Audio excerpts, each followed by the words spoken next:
tapi kan dia disuruh apa ya? Ada yang datang mendatangi dia kayak. Kalau nggak salah pernah juga di penjara ya? Ya. Di sidang Felix itu loh. 2 tahun kalau nggak salah dia divonis 2 tahun. Ya makanya Paulus itu dia tidak mengambil untung dari kerasulannya. Saya nggak nanyain tuh. Dia di penjara salahnya apa sih bro? Dia waktu di penjara salahnya apa? Iya, karena dia mengabarkan tentang Yesus. Oh, jadi kalau mengabarkan tentang Yesus salah di penjara gitu? Ya, karena orang-orang Yahudi kan tidak terima. Siapa yang penjara dia?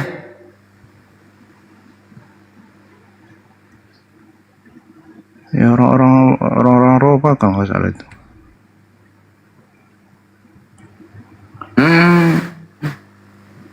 Kesalahannya apa ya kira-kira? Coba bawa ayatnya gitu bang, supaya bagus diskusinya. Ya saya kan nanya bang, Anda kan yang ngomong kan di sidang Felix itu bang, kalau nggak salah itu di Kisah Para Rasul 16 bang, Kisah Para Apostolos 16. Tapi oke lah ya. Jadi menurut Anda itu Paulus itu sudah sadar, udah jadi orang baik gitu. Iya. Iya. Tahu nggak siapa nama orang tuanya Paulus, keluarganya, istrinya, anak-anaknya gitu, kehidupan pribadinya? Abang tahu? Oh, tidak dijelaskan itu. Tidak dijelaskan. Tidak ada. Kenapa bang tidak ditulis?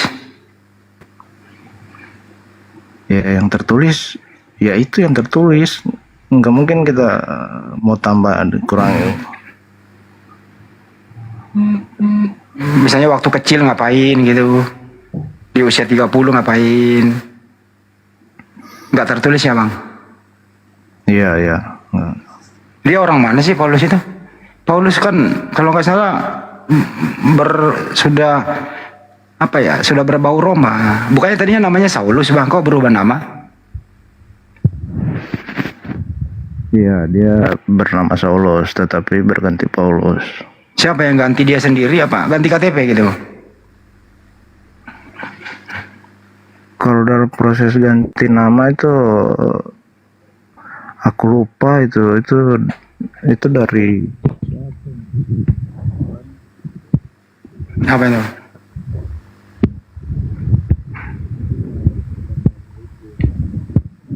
Apa itu bang? Abang tahu penyebab kematian Paulus?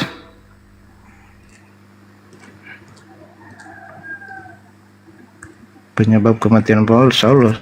Iya.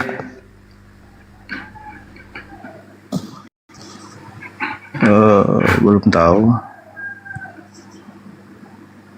Itu bang, kepalanya dipenggal bang oleh Kaisar Nero di Roma bang. Matinya mengenaskan bang. Iya, aduh, karena lama nggak baca Alkitab ya. Tapi aku tahu dia dipenggal, cuma yang penggalnya itu aku nggak tahu siapa. Kaisar Nero bang di Roma, betul ya bang Goto ya? Iya ya. Bang Goto, benar gak? Betul. Tahun 67 beliau kepalanya dipenggal ya. Tahun 67 Masehi dipenggal oleh Kaisar Nero karena dituduh makar ya. Bekerja sama dengan ibu Kaisar Nero. Betul. Bang, kenapa ya? Intinya bukan itu. Bang, ini pertanyaannya bang, kenapa penulis di Bible itu, dengar dulu bang, kenapa penulis di Bible itu, mulai Yohanes, Markus, Matius, Lukas, termasuk Paulus itu, termasuk Yesus juga, Tuhanmu itu, kenapa matinya, mohon maaf ya bang ya, kenapa matinya itu kurang asik semua bang, mengenaskan semua, kenapa ya bang? Ya itu menandakan mereka setia sampai akhir. Oh. Karena dalam kitab karena ada yang tertulis, apa gunanya kalian mempunyai seluruh dunia ini toh? Apa maksud saya, apa kesalahannya itu loh, misalnya Paulus dipenggal gitu, salahnya apa gitu? Ya karena mengabarkan tentang Yesus. Oh, jadi kalau mengabarkan tentang Yesus, dia persekusi gitu ya? Iya dulu namanya kan dulu kan Romawi kan benci kan kayak gitu. Tapi kenapa? kan Romawi Tapi juga yang kenapa pertama kalau menjadi Romawi Kristen. pembenci itu, Bang? Kenapa kalau Romawi pembenci itu, kenapa Kristen berkembang di Romawi, Bang? Nah itu ada sejarahnya lagi itu dia Apa itu, Bang? tuh orang Kristen dipersekusi kan orang Kristen kan nggak melawan bahkan bersedia mati kayak gitu. Martir gitu ya, Bang ya? Iya bersedia mati mau dihukum mati pun terima nggak akan bebas dari agamanya. Nah, tetapi kan kekuasaan Romawi akhirnya menjadi Kristen juga kan. Kristen juga dia ya, Bang ya? Iya. Sampai Bible-mu juga berbahasa Romawi, Bang, bahasa Yunani ya? Ini loh kalau secara logika kan, kalau memang Romawi menolak ke Kristen berarti mereka mempercayai betul bahwa Yesus yang disalib karena mereka yang melakukannya. Kalau memang itu fiktif tidak terjadi mereka nggak akan jadi Kristen loh. Logikanya kan gitu. Kristen artinya apa sih, Bang? Pengikut Kristus. Kristus itu siapa, Bang? Yesus. Oh, jadi Anda mengikuti Yesus. Ya. Kenapa enggak disalib juga? Ya nggak mungkin disalib. Berarti Anda nggak ikuti dong. Nah, beda lah. Kalau begitu, kalau Anda berkata kayak gitu, berarti aku harus ikuti juga semua yang ada di Alkitab gitu. Mempersembahkan domba. Ya contoh aja deh, jangan yang keras-keras juga gitu. Yesus kan ini loh, waktu hidup itu Yesus kan disunat. Anda disunat nggak, Bang? Sunat itu di Alkitab hanya untuk orang Israel. Tapi Yesus disunat, katanya pengikut Yesus. Iya, kan dia dari Yahudi. Oke. Jadi Tuhan Anda orang Yahudi ya? Jadi Tuhan kamu orang Yahudi gitu? Iya, karena Oke. itu umat pilihan Allah. Kalau Tuhanmu orang Yahudi, terus Tuhannya orang Yahudi siapa, Bang? Ya Bapa. Kok beda Tuhan sama kamu? Bapa di sorga. Kalau Tuhannya Yesus siapa, Bang? Yesus kan orang Yahudi nih. Nah, Yesus yang orang Yahudi ini Tuhannya siapa? Tuhannya siapa? Iya. Atau jangan-jangan Yesus tidak bertuhan? Kalau Anda berkata kayak gitu, pertanyaan Anda ini sudah dari ribuan tahun yang lalu. Ada di Yohanes. Iya, waktu Yesus hidup kan, Yesus hidup nih orang Yahudi nih. Nah, gitu ya. Nah, Yesus yang orang Yahudi ini dia punya Tuhan atau tidak bertuhan? Yesus ya dia memanggil Tuhan itu dia mengatakan sebagai Bapa. Gak mungkin dia berkata hai aku yang di sorga, hai aku yang di sorga, kan lucu. Berarti Yesus bertuhan gitu.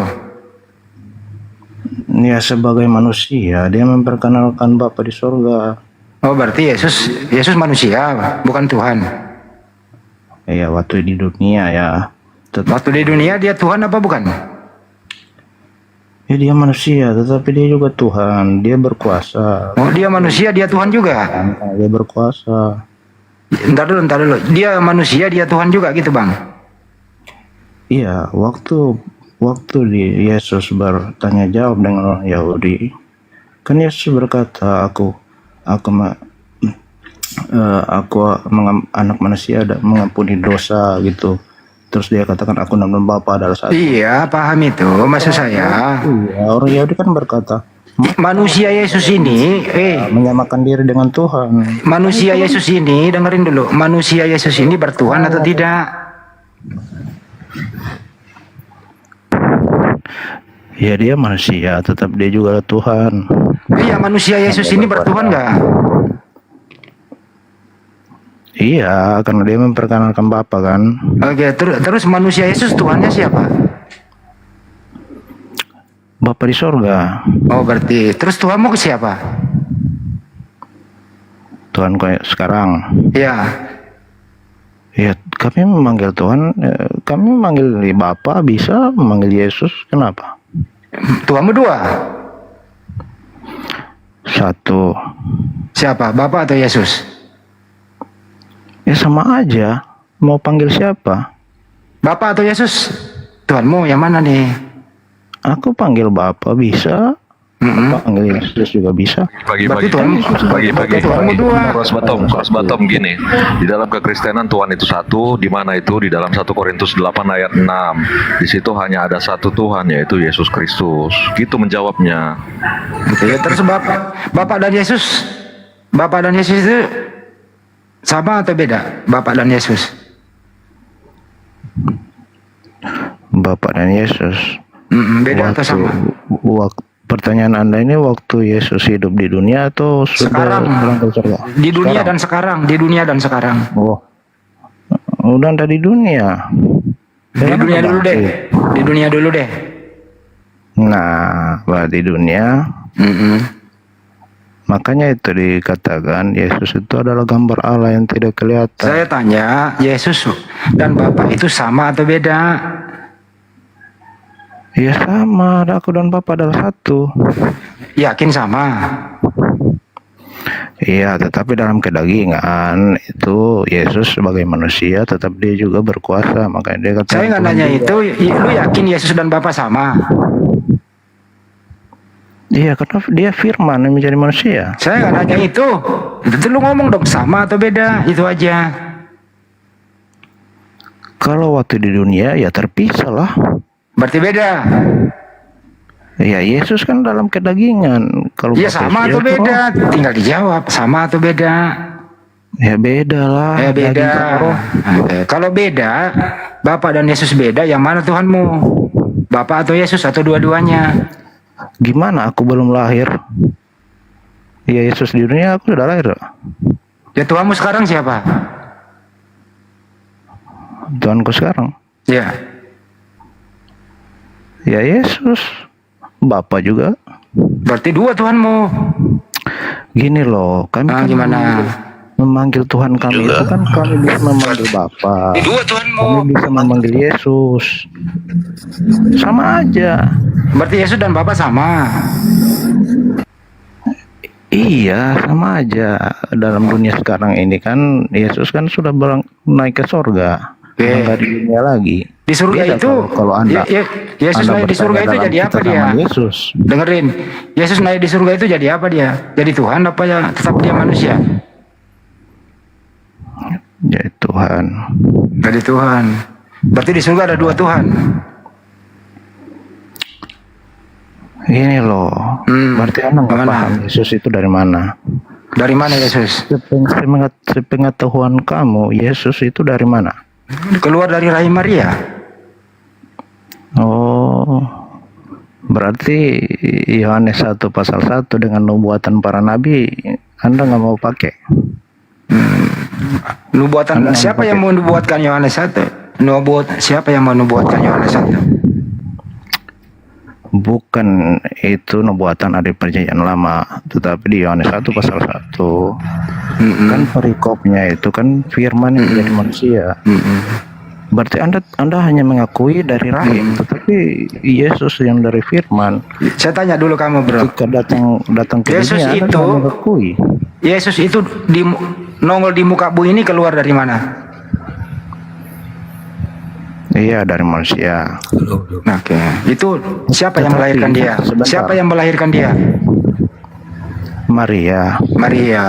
Berarti Yesus punya ibu namanya Maria, betul? Iya, tetapi Ya udah. Yesus, Anda Terus? tahu. Anda tahu Apa itu? dia dari mana? Apa lagi dia? Apakah dari hubungan biologi Tidak. Tidak. atau dari mana? Tidak ada. Maria tidak punya suami. Tapi setelah dia mengandung baru dia punya suami namanya Pak Yusuf. Tapi bukan anak biologisnya Pak Yusuf. Jadi Berarti dia dari Allah. kehendak Bapa di surga. Iya, berarti dia bagian daripada Allah kan? Bukan Tuhan, jangan Allah dong. Tuh Bapak. Allah itu Tuhannya umat Islam. Jangan bagi-bagi. Tuhannya umat Islam jangan dibagi. Gini loh, kita yang tertulis aja. Jadi menurut kamu, Tertulis. ini kesimpulannya nih yang diputar. Bapak dan Yesus itu sama atau beda? Satu. Satu apa? Satu yaitu Tuhan. Baik. Yakin ya? Oke, waktu Ya, oke. Yesus Jangan berubah menampakkan lagi diri. dulu, jangan Sebentar. dulu. Satu apa? Satu apa dulu nih? Oke, aku kasih kamu ayat ya. Satu apa dulu? Yohanes 10:30. Aku dan Bapa adalah satu. Nggak usah dikasih, saya udah tahu. Enggak, waktu Yesus menampakkan diri kepada Thomas ya. Mm-mm. Ketika Thomas nggak percaya itu, Mm-mm. ya Thomas lalu sujud berkata kepada Yesus, "Ya Tuhanku, ya Allahku." Oke, baik. Jadi tuannya Thomas siapa?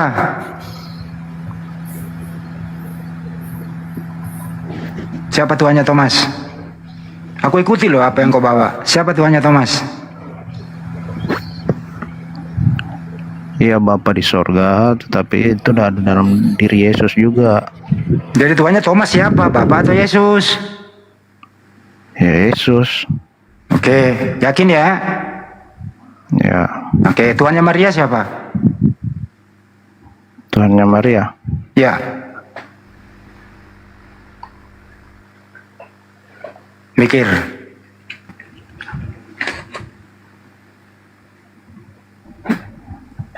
Jawabanmu harga dirimu, bro. Tuannya Maria siapa? Tadi tuannya Thomas Yesus. Tuannya Maria siapa? Ya. Ya Bapa itu sama saja dengan Yesus. Jadi tuannya Maria Yesus. Ya sama aja. Nggak, diperjelas dulu sebut nama. Tuannya Maria siapa? Ya Maria memanggil Tuhannya Tuhannya Maria. Tuhan Israel ya. Siapa nama tuannya Maria? Kalau bahasa Indonesia kan Bapa, kalau bahasa Israel sana apa? Adonai gimana? Oh, jadi Yesus bukan Tuhan.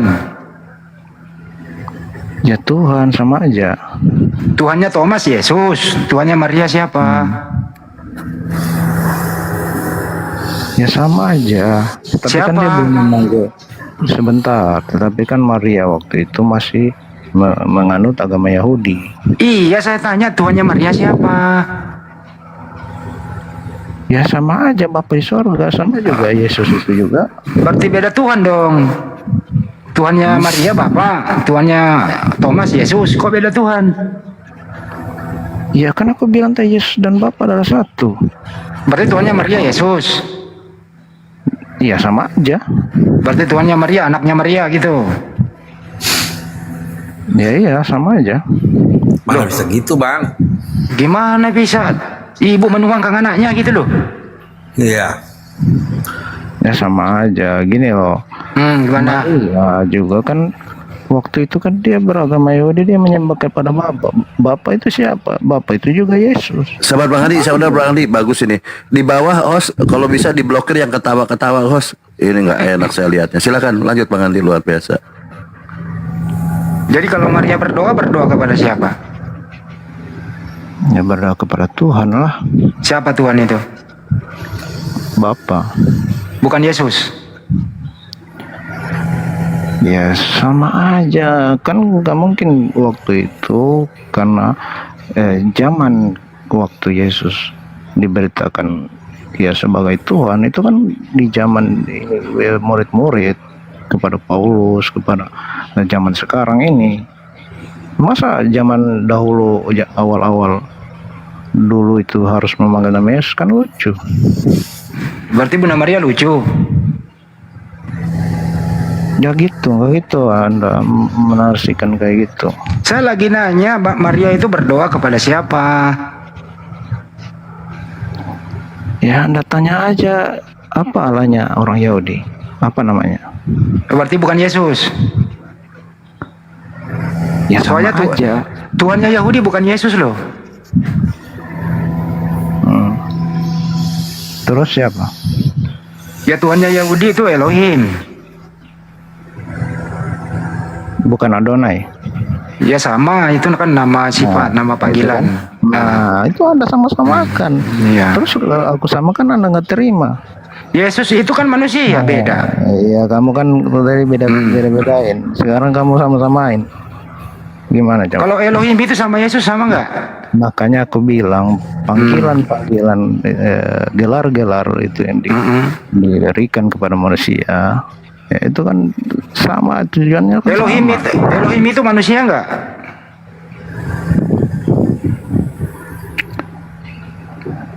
Itu panggilan kepada Tuhan, Manusia atau bukan Elohim itu? bukan. Yesus itu manusia nggak? Iya, dia Berarti manusia. beda. Tapi dia Elohim Allah. bukan manusia, Yesus manusia, beda. Sekarang ketika Yesus berkata, Apa? siapa yang menjamah jubahku, karena ada kuasa yang mengalir dari tubuhku. Kuasa apa itu? Berarti dia berkuasa. Apa yang dikuasai? Apa yang dikuasai Yesus? Kalau waktu dia berkuasa, apa kekuasaannya Yesus apa? Waduh. Oke, aku ceritakan lagi. Ya, ceritakan coba. Ketika Lazarus sudah sakit ya Lazarus. Si Yesus sengaja berdiam diri 3 hari supaya Lazarus ini mati ya. Kenapa Yesus sengaja supaya Lazarus ini mati? Supaya ada bukti bahwa ada kuasa dalam dirinya untuk membangkitkan Lazarus ini. Oke, baik. Makanya tadi dari awal aku bilang di pertanyaanku awal. Waktu Yesus dengerin gantian udah. Sebentar dulu. Waktu Yesus udah cukup itu. Nah, waktu Yesus menghidupkan Lazarus, dengerin. Waktu Yesus yang benar-benar Yesus, utusan. dengerin udah cukup, saya udah paham. Tunggu. Itu membuktikan bahwa dia benar-benar utusan. Ya, Oh, utusan, dia bukan Tuhan. Iya, enggak apa-apa. Yesus juga bisa dikatakan utusan. Tetapi seorang utusan yang mengaku utusan harus membuktikan bahwa dia benar-benar utusan. Ya. Jadi semua nabi itu harus membuktikan. Ya. Yang mengutus Yesus siapa? Iya, gantian. Yang mengutus Yesus siapa? Jangan omong-omong. Gantian bicara. Saya ke surga atau kamu ke surga. Kamu ngomong terus ini. Yang mengutus Yesus siapa? Yang mengutus Yesus. Ngomong terus li kau, gantian ngomong. Yang mengutus Yesus siapa? Udah kau ngomong terus. Kau tadi bilang Yesus utusan, yang mengutus Yesus siapa?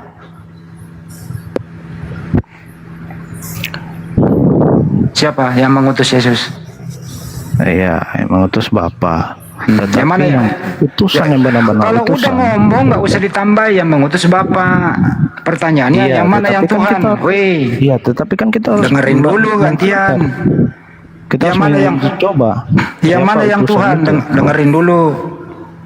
Yang mana yang Tuhan? Yang mengutus atau yang diutus? Siapa yang Tuhan? Pengutus kah atau yang diutus? Atau dua-duanya Tuhan? Jawab. Iya, Yesus turun ke dunia.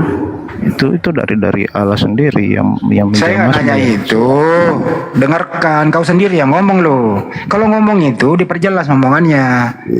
Bapak yang ngutus, Yesus diutus. Pertanyaannya yang mana yang Tuhan? A. Bapak pengutus. B. Yesus yang diutus. C. Keduanya Tuhan. Jawab. Ya, keduanya Tuhan. Ya, Tuhanmu dua. Cukup dibawa. Selesai. Udah cukup. Udah kau akui ya keduanya Tuhan. Selesai. Dari tadi gua pengen dengar jawabanmu itu. Akhirnya kau terperangkap dengan sendirinya kan. Udah cukup. Hampir 6 jam 2 hari saya kejar ini anak. Terakhir dia udah ngakui keduanya Tuhan. Ini udah cukup. Dari tadi kau jujur bro. Tuhanmu dua. Saya nggak kejar. Buang-buang waktu gua aja lu. Coba dari tadi gue bilang Bapak Tuhanku, Yesus Tuhanku dua. Gue nggak kejar lu sampai kayak gini. Nah setelah kau membaca prosesnya Lazarus dibangkitkan oleh Yesus, kau mengakui dia utusan. Memang di Yohanes 11:41 tertulis begini. Setelah dia membangkitkan Lazarus, Yesus mengadakan tangan ke atas. Aku mengucapkan syukur kepadamu ya Bapa. Biarlah orang yang mengelilingi aku di sini percaya bahwa Engkaulah yang telah mengutus aku. Anda benar di sini. Saya lagi tanya, siapa yang mengutus Bapa?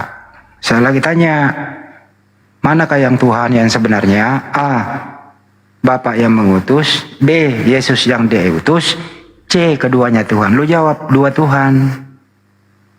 Dari tadi kayak ngomong, biar gua gak capek. Selesai Bang Baal. Mau dia apa lagi? Udah diakui Tuhannya dua. Jujur dong kalau diskusi. Lanjut. Ini jamnya Bang Andi, aku lagi ketawa-ketawa, malah yang di bawah nih blokir yang ketawa-ketawa ini. Oke, Akeng, selamat malam, selamat pagi. Oke, buka mic-nya, Akeng. Coba kalau dari tadi jujur kok nggak capek loh.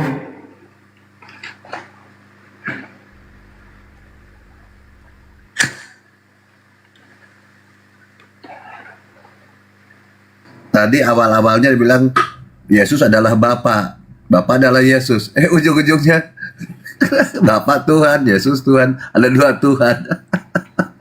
Ternyata Bapa bukan Yesus. Susah memang, susah. Ya mohon maaf ya kawan yang tadi ya. Saya ini berbicara berdasarkan data loh yang ada di Bible. Gua nggak suka ngarang-ngarang. Kenapa? Anda boleh baca Matius 3:16 ya ke bawah itu, waktu Yesus dibaptis itu. Ada 3 oknum, ada 3 sosok berbeda tempat, kejadian yang sama. Yesus keluar dari air, dibaptis di bumi, di sungai Yordan. Ada Roh Kudus seperti merpati di awan. Terdengar suara dari surga, inilah anakku yang kukasihi. Ada 3 pribadi, kejadian yang sama. Nggak mungkin bisa disatukan. Satu di bumi, satu di awan, satu di surga. Gimana bisa satu? 3 malah.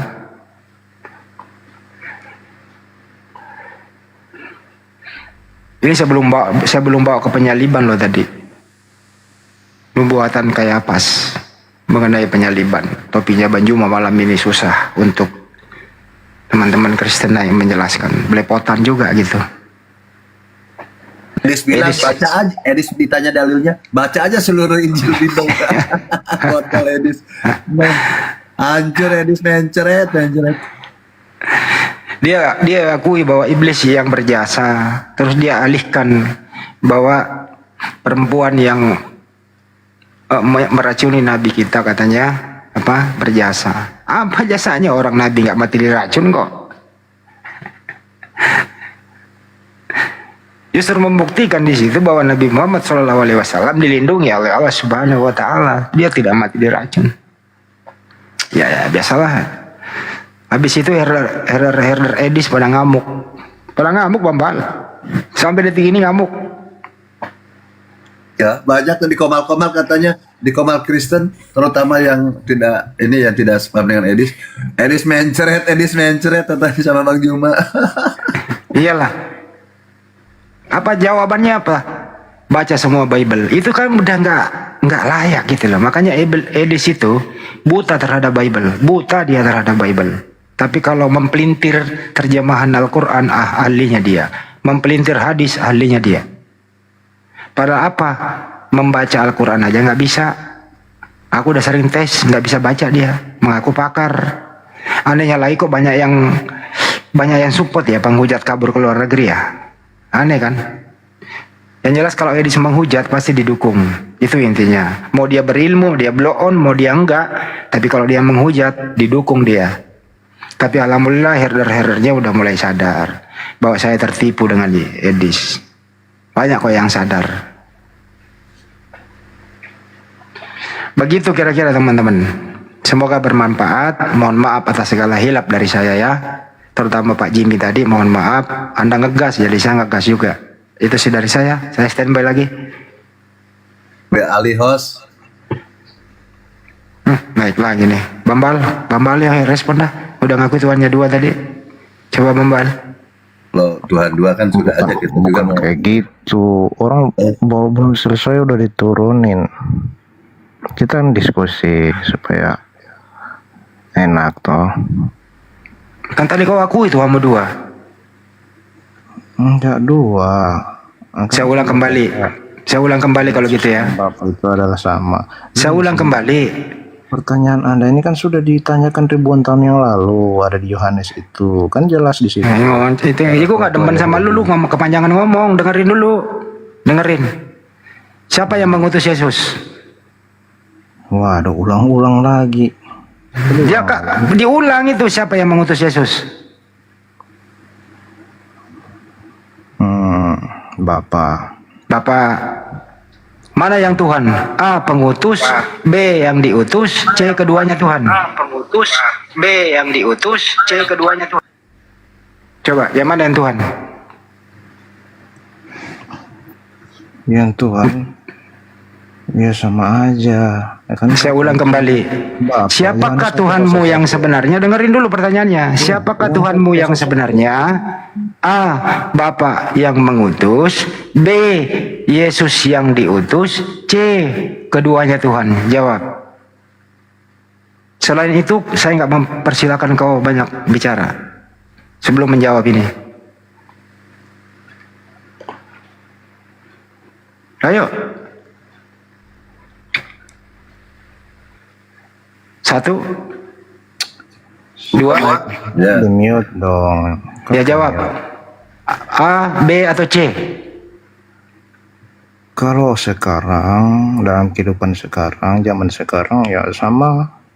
Kami memanggil Tuhan kami itu memanggil Bapa bisa, memanggil Yesus bisa. Ya Tuhanmu berapa? Ya satu. Siapa? Bapa atau Yesus? Ya Bapa yang di sorga. Berarti bukan Yesus. Berarti Yesus dan Bapa Tuhan. Iya sama. Berapa itu Tuhan?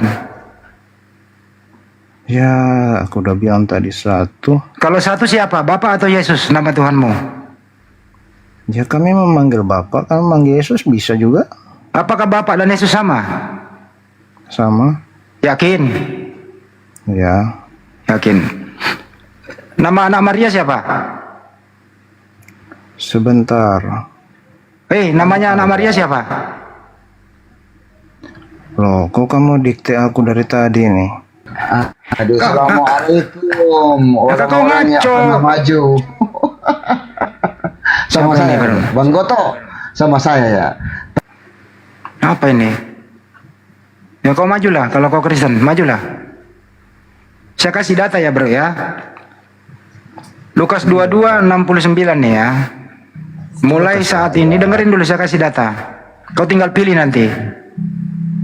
Mulai saat ini anak manusia duduk di sebelah kanan yang maha kuasa. Pertanyaannya, siapa anak manusia ini yang duduk di sebelah kanan yang maha kuasa? Siapa nama anak manusia ini? Nah, anak manusia yang dikatakan Yesus yang menggambarkan dirinya. Saya ulang kembali. Lukas 22:69. Mulai saat ini anak manusia duduk di sebelah kanan yang maha kuasa. Siapa nama anak manusia ini? Saya yang jawab Bang, diam Bang. Oke, anak manusia yang dimaksud ya. Oke Bang, perhatikan. Jangan jangan diturunkan lah. Oke. Ya siapa anak manusia itu? Sebelum saya jelaskan, saya mau katakan ini. Artinya, kalau kita melihat kejadian itu, Nabi Muhammad kalau hidup di abad itu, Lain ditanya, lain dia apa? Emang enak. Anak Bro, manusia. siapa nama anak manusia itu? Itu perkataan gambaran itu mengatakan dia itu Yesus sendiri. Jadi anak manusia itu Yesus. Iya, itu kan Baik. perkataan. Di surga itu Yesus itu anak manusia atau bukan? Kamu tahu nggak anak bahasa kiasan? Bahasa kiasan maksudnya apa anak manusia? Sekarang Anda permasalahkan apa anak manusia? Saya kembali ke dalil ya, dengerin bro. Coba. Mulai saat ini, dengerin dulu, tertulis di Biblemu ini. Ya, Saya kalau ngomong dengerin, habis ini kau jawab. Kalau kau masih nabrak-nabrak saya ngomong, lebih baik kau turun. Dengerin, mulai saat ini, anak manusia duduk di sebelah kanan yang maha kuasa. Pertanyaannya, siapa nama anak manusia ini? Ya jawab. Nah, giliran kau ngomong. Anak manusia huruf besar itu kan, huruf besar A dan N-nya itu merujuk kepada Yesus. Yesus, baik. Jadi di surga itu Yesus adalah anak manusia, betul? Oh, jangan, bukan kayak gitu. Tertulis begitu, Kucluk. Oh, berarti kalau Yesus mengatakan akulah terang dunia, berarti dia matahari atau bulan. Jadi kalau oke, kau ikutin. Jadi kalau anak manusia itu maksudnya apa? Kan itu perkataan kiasannya. Ya kiasannya maksudnya apa kalau anak manusia itu? Kalau kiasan maksudnya apa? Gini loh, Yesus kan memakai istilah anak manusia ya. Iya, anak manusia kalau kiasan maksudnya apa? Oh, Kalau dengerin ya, kalau Yesus terang dunia artinya dia menerangi dunia dengan dengerin. Saya kasih contoh ya. Yesus berkata nih, aku terang dunia, artinya dia itu utusan Tuhan menerangi dunia dengan sebagai utusan mencerdaskan Bani Israel. Nah, menerangi Bani Israel itu namanya terang dunia, bukan matahari dia. Nah sekarang, monyet, saya lagi ngomong, dengerin, gantian. Analogimu tadi saya kasih, terang dunia itu bukan dia matahari, tapi dia seorang utusan menerangi Bani Israel supaya domba-domba yang sesat Bani Israel itu kembali ke jalan Tuhan. Itu namanya terang dunia untuk Yesus. Nah, analoginya, kalau Yesus itu anak manusia, kalau bukan anak manusia yang sebenarnya maksudnya apa? Giliranmu jawab, silakan. Giliranmu jawab, silakan. Gantian ngomong, silakan ngomong. Apa maksudnya anak manusia itu? Nah, turunlah kau. Kau nggak ada punya ilmu kau. Gue lagi ngomong lu tabrak. Udah gue kasih kesempatan lu nggak ngomong. Pasien selanjutnya. Kepas. Assalamualaikum, Bang Hendi. Ulang dulu. Alhamdulillah. Bapak Tuhan. Tuhan. Yesus Tuhan. Tuhan. Roh Kudus Tuhan. Tuhan. Yang mana yang kau sembah? Elohim Yahweh. Berapa Tuhanmu? Satu. Siapa itu? Elohim Yahweh. Bukan Yesus. Yesus itu juga. Yesus itu juga. Baik, nggak apa-apa. Kata juga ada ya.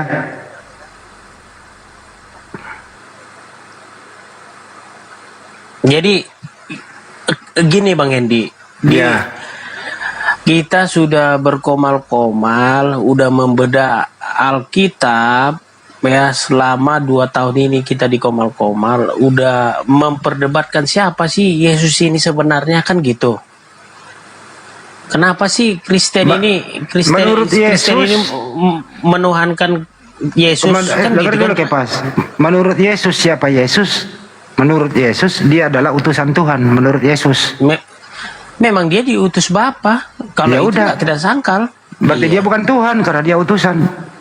Yohanes 13 ayat 13. Kau menyebutkan aku guru dan Tuhan. Yang benar yang mana Kan nih ada. Tuhan? Terus yang benar yang mana? Tuhan atau utusan? Ayat andalan. Kalau utusan memang kita nggak menyangkal karena Yesus itu memang diutus. Memang benar ada tersirat gitu loh. Yang mana yang Tuhan? Yang mengutus atau yang diutus? Sama-sama Tuhan. Berarti 2 Tuhan. Satu.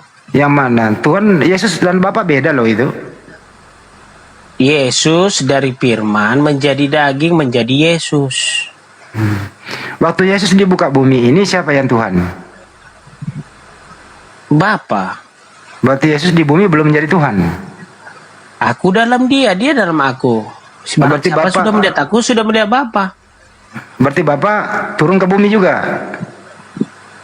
Oh enggak lah, itu kan Yesus kan udah diutus, ngapain turun ke bumi? Ya, Berarti Bapa tetap di kan- surga. Berarti Yesus bukan Bapa. Iya. Waktu Yesus di bumi.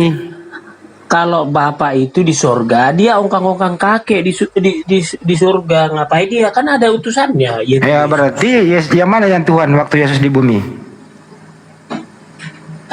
Yesus kan berdoa di Gunung Getsemani dengan Bapa. Oh, berarti Yesus bukan Tuhan waktu di bumi. Maksudnya Yesus bukan Tuhan.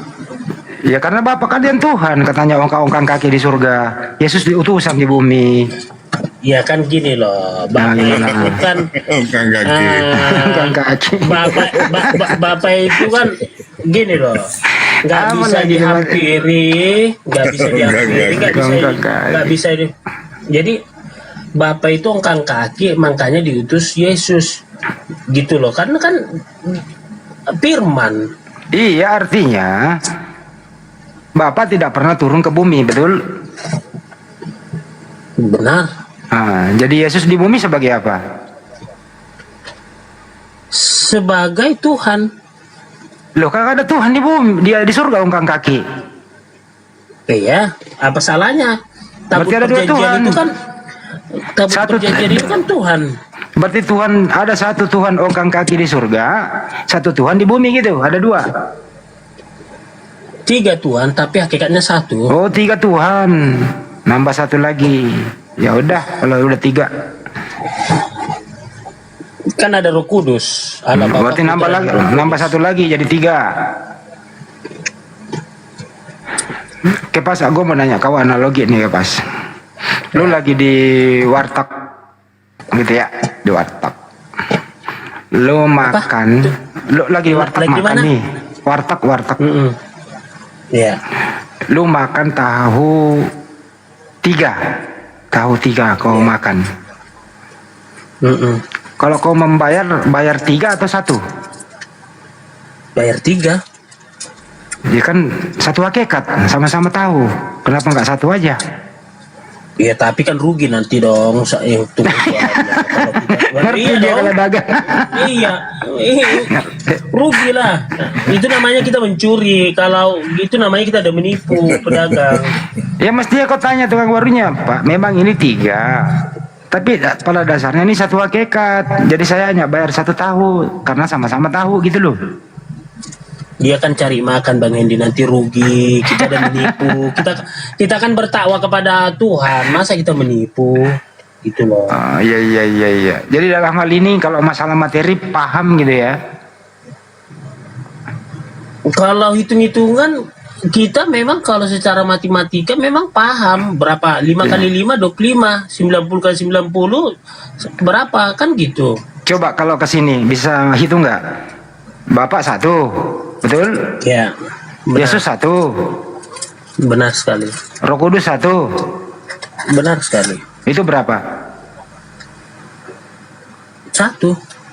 Ini Ini dia. Benar. Kalau Tuhan beda Bang Hendi, beda. Ini dia. Memang agak lain. Enggak, kami gini Bang Hendi. Kami bodoh karena Kristus itu sudah tertulis Bang Hendi. Oh iya. Jadi memang Gue demennya sama lu Kepas. Kalau lu jujur bodoh. ya memang iya, karena kan udah tertulis kami bodoh karena Kristus. Itu loh. Jadi kita juga nggak bisa juga mengatakan bahwa 1 tambah 1 tambah 1 sama dengan 3, tapi kan 1, jawabannya kan 1. Iya, sama dengan tadi itu. Tahu itu sama-sama tahu, tapi dipotong-potong jadi 3. Itu berapa tahu? 3. Tapi kan sama-sama tahu, cuma dipotong-potong doang. Iya kan, tapi 3 tahunnya. Nah, itu Bapak Putra Roh Kudus kok 3 juga? Kenapa bilang 1? Oh ini beda Bang Hendi, karena hakikatnya kan tadi saya bilang tadi keberadaannya ini udah beda nih, karena Allah Bapa Putra dan Roh Kudus ini, Putra ini yaitu Firman gitu loh. Jadi kami Tritunggal, bukan oneness ya, bukan oneness, beda. Kalau oneness sudah beda pemahamannya. Kami Tritunggal memahami bahwa ini 1, 3 kepribadian hakikatnya 1 gitu loh. Pribadi itu kan menggambarkan ya, Kepas ya, menggambarkan individu ya, gitu ya. Iya. Pribadi Yesus dan pribadi Bapak sama nggak? Beda. Berarti kalau berbeda pribadi, artinya berbeda segalanya, betul? pemahaman manusia benar. Kalau itu kata Bang Hendy benar. Pemahaman. Itu memang memahami sebagai monyet, bukan manusia yang memahaminya gitu. Kita kan bukan Iya, monyet. Iya benar. Kalau secara logika hitung-hitungan memang benar kata Bang Hendy itu nggak salah. Terus kenapa lu percaya kayak gitu? Kenapa? Kenapa nggak boleh pakai akal sih, Kepas? Gini loh Bang Hendy, ketika Yesus berdoa di Gunung Getsemani, kan dibilang kalaulah bisa berlalu cawan ini biarlah berlalu Bapa. Sepakat dalam situ. Nggak begitu bunyinya. Andaikan cawan ini berlalu dariku, bukan kehendakku tapi kehendakmu. Sekarang gini loh, jadi gini loh Bang Hendy. Sekarang begini, ini bentuk ketaatan Yesus. Nah, kenapa kita menerima Yesus ini sebagai Tuhan? Kan gitu, juru selamat, karena dia menebus. Kan makanya Eloi Eloi lama sabachthani, Allahku Allahku mengapa kau tinggalkan aku? Ke dalam tanganmu kuserahkan rohku. Artinya ini bentuk ketaatan Yesus kepada Bapa untuk menebus dosa manusia. Berarti Yesus ini taat kepada Bapa. Taatlah sampai mati di kayu tiang salib, itulah bentuk ketaatannya. Masa Tuhan taat? Oh, dia kan anaknya, Yesus kan anaknya. Oh, dia anak Tuhan. Anak Bapa. Ya, Bapa kan Tuhan. Iya. Anak Tuhan apakah Tuhan? Jadi kalau Tuhan bapaknya, Tuhan juga anaknya. Yakin? Iyalah. Kalau bapaknya Tuhan, anaknya juga Tuhan. Lu kayak ikuti gaya-gaya Lugas nih, si Lugas nih. Ibunya Bukan siapa? gini Bang Edi. Ibunya Enggak, siapa? gini. Jangan lu ikutin Lugas, ibunya Roh Kudus lu. Bukan, Dengerin dulu, beda. dengerin. Anaknya tuh, bapaknya Tuhan, anaknya Tuhan, ibunya siapa? Itu nggak bisa. Roh Kudus nggak bisa dibilang ibunya. Maria Terserah. ibunya kok. Maria ibunya. Kenapa ibunya nggak Tuhan? Dia melahirkan Tuhan. Maria kan hanya bagian perantara aja, dia melahirkan Yesus. Kagak. Yesus Tuhan, mestinya ibunya juga Tuhan dong. Karena dia yang melahirkan Tuhan. Bapaknya Tuhan, enggak. anaknya Tuhan. Emaknya Tuhan, anaknya Enggak. juga Tuhan. Kami nggak menganggap Bunda Maria Tuhan, tapi kami menganggap dia perawan suci. Masuk Ustaz Tata. masuk. Orang kawakan juga ini Ustaz Tata, kawakan juga ini. Lucu ya kayak pas lucu, tapi kau orang baik sih kayak pas. Sorry ya bro ya, ini diskusi kok. Assalamualaikum Ustaz. Waalaikumsalam. Waalaikumsalam. Sahur. Saya sahur dengar suaranya itu udah kenyang-kenyang ya. Saya belum sahur, ini saya belum goreng ikan ini. Aduh, kok 05 Tat? 023-nya mana Tat? Terusin dulu ya, saya mau goreng ikan dulu bentar. 2, 3, 4 musnah semuanya.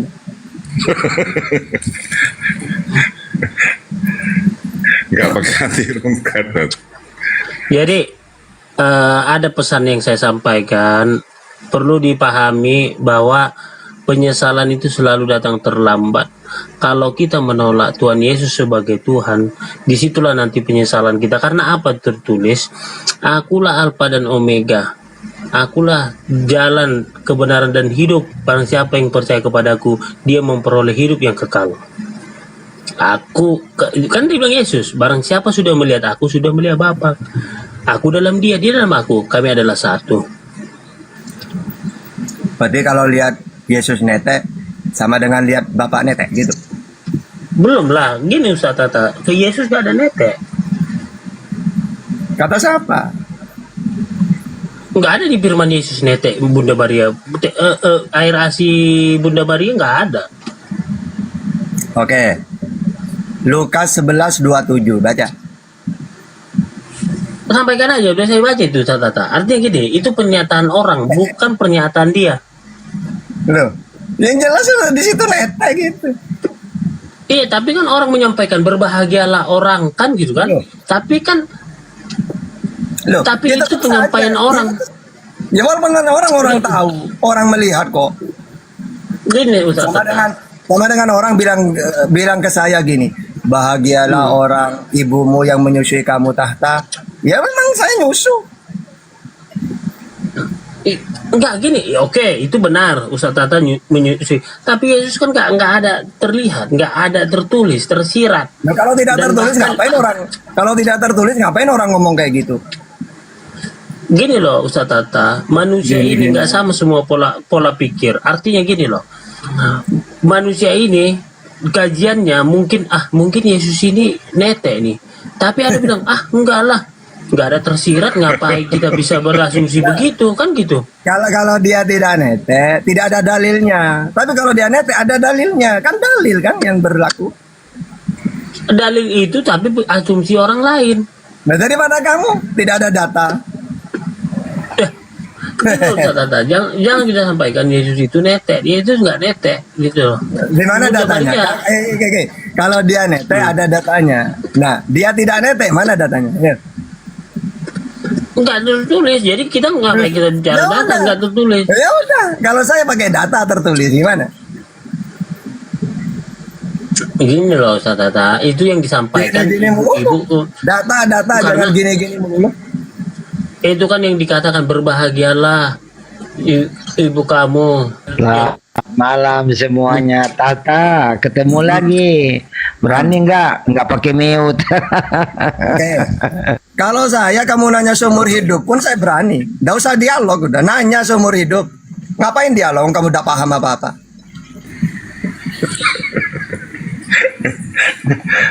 Pak Al jahat dong Pak Al. Tak kontra, tak suruh bertanya mah.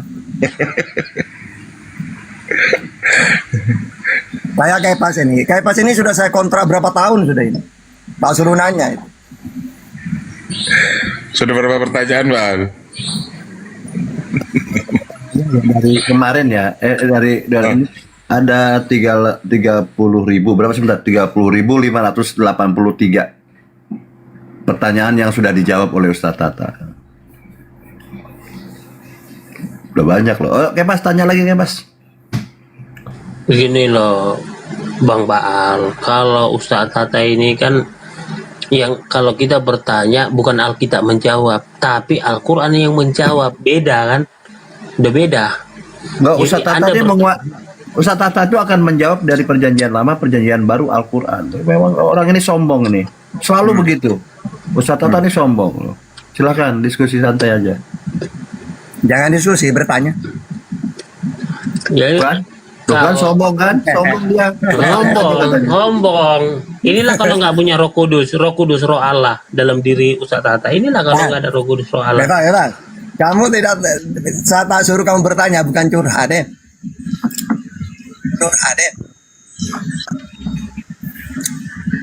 Kan kalian yang maksa, yang maksa aku ngomong kayak gitu kan kalian kan. Islam takut ditanya gitu kan. Nah sekarang tak tantang kalian bertanya. Ayo, kan kalian yang nyuruh aku kayak gitu.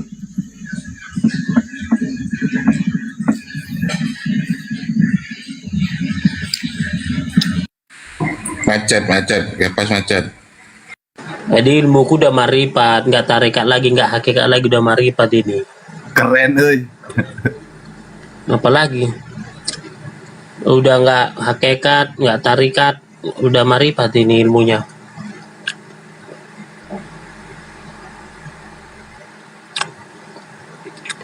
Jadi gimana ya mau saya bilang ya, tapi memang beda lah Tritunggal sama Tauhid.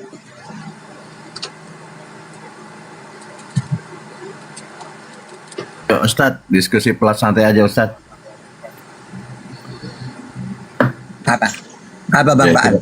Tritunggal dengan tauhid katanya, silakan. Iya, kalau tauhid itu ajaran samawi. Al-Anbiya ayat 25. Markus 12:29. Ulangan 6 ayat 4. Itu ajaran para nabi. Al-Baqarah 133. Nah, ini ajaran para nabi tauhid. Kalau Trinitas ini murni ajaran pagan. Kan tri itu kan 3 kan ya. Berarti ini sama dengan ajaran pagan. Misalnya di Arab itu berhalanya 3, Lata, Uzza, Manat. Di Mesir, Horus, Osiris, Isis. Di Hindu, Brahma, Siwa, Wisnu. Di Yunani, Zeus, Hera, Athena. Di Roma, Jupiter, Juno, Minerva. Di Kepas, Bapa, Anak, Roh Kudus. Ini ajaran pagan ini. Gitu. Ajar pas. Jadi berarti Ustaz Tata nggak pernah naik mobil di Jakarta 3 in 1 dulu, 3 in 1. Siapa mereka? Enggak, 3 orang ini siapa? Sama-sama manusia, penumpang. Jawabannya penumpang, hakikatnya satu. Tetap dia penumpang. Gitu Berapa loh. penumpangnya? Penumpangnya berapa? Satu, tetap penumpang. 1. Ya udah 1 berarti. Kayak Tuhannya Ya Yesus kan? 1. Tuhannya Yesus 1, Markus 12:29. Nah, Tuhannya Kepas berapa?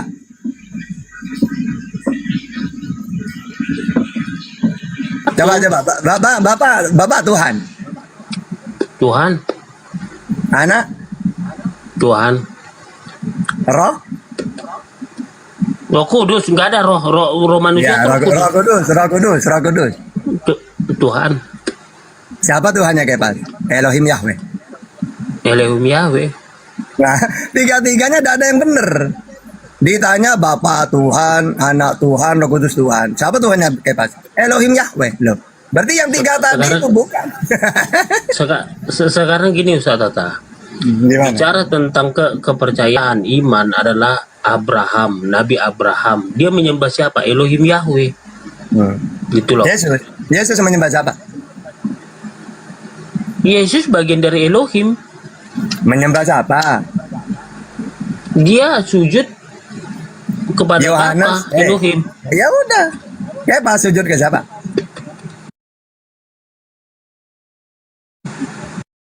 Udah. Kalau Yesus sujudnya kepada Allah doang, Allah Bapa. Kepas ke Yesus. Nah, beda sudah.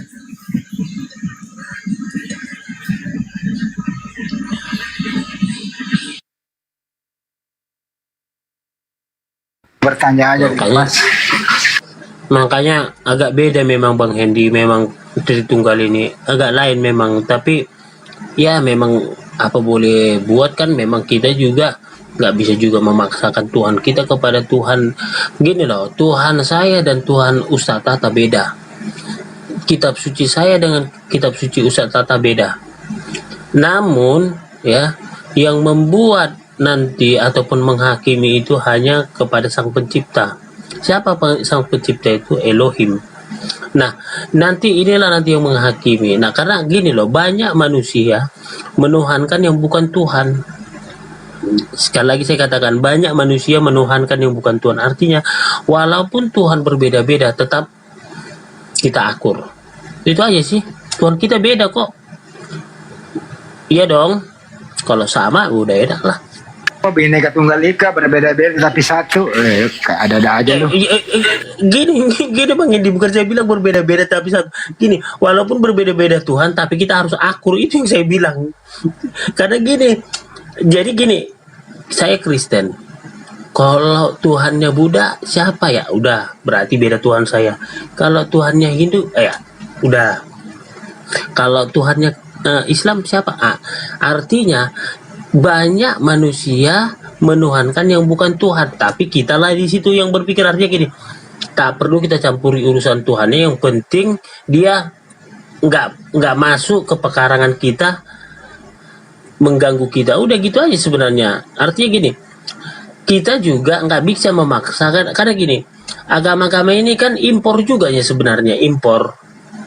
Makanya agama impor ini yang di mana sumber dari agama sana kan di Yerusalem kan Yudaisme, Kristen, Islam kan gitu. Nah, ini kan impor nih, dibawa penyebaran, terus kita memeluk. Nah, agama-agama yang alami di Indonesia ada kejawen apa segala macam. Ya silakan. Mana yang kamu percaya? Ya silakan. Mana yang kamu percaya? Gimana? Silakan Ustaz Tata. silakan apa kamu cuma curhat kok silakan. Bukan, gini loh Ustaz Tata, bukan curhat. Ini gini, kitab suci kita beda. Tuhan kita beda. Iya dong. Iya, kalau Tuhanku sama dengan Tuhannya Yesus. Kalau Tuhannya kayak sama dengan pagan.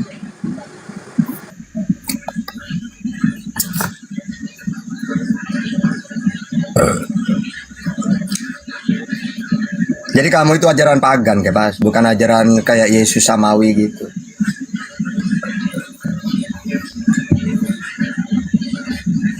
Tuhan manusia.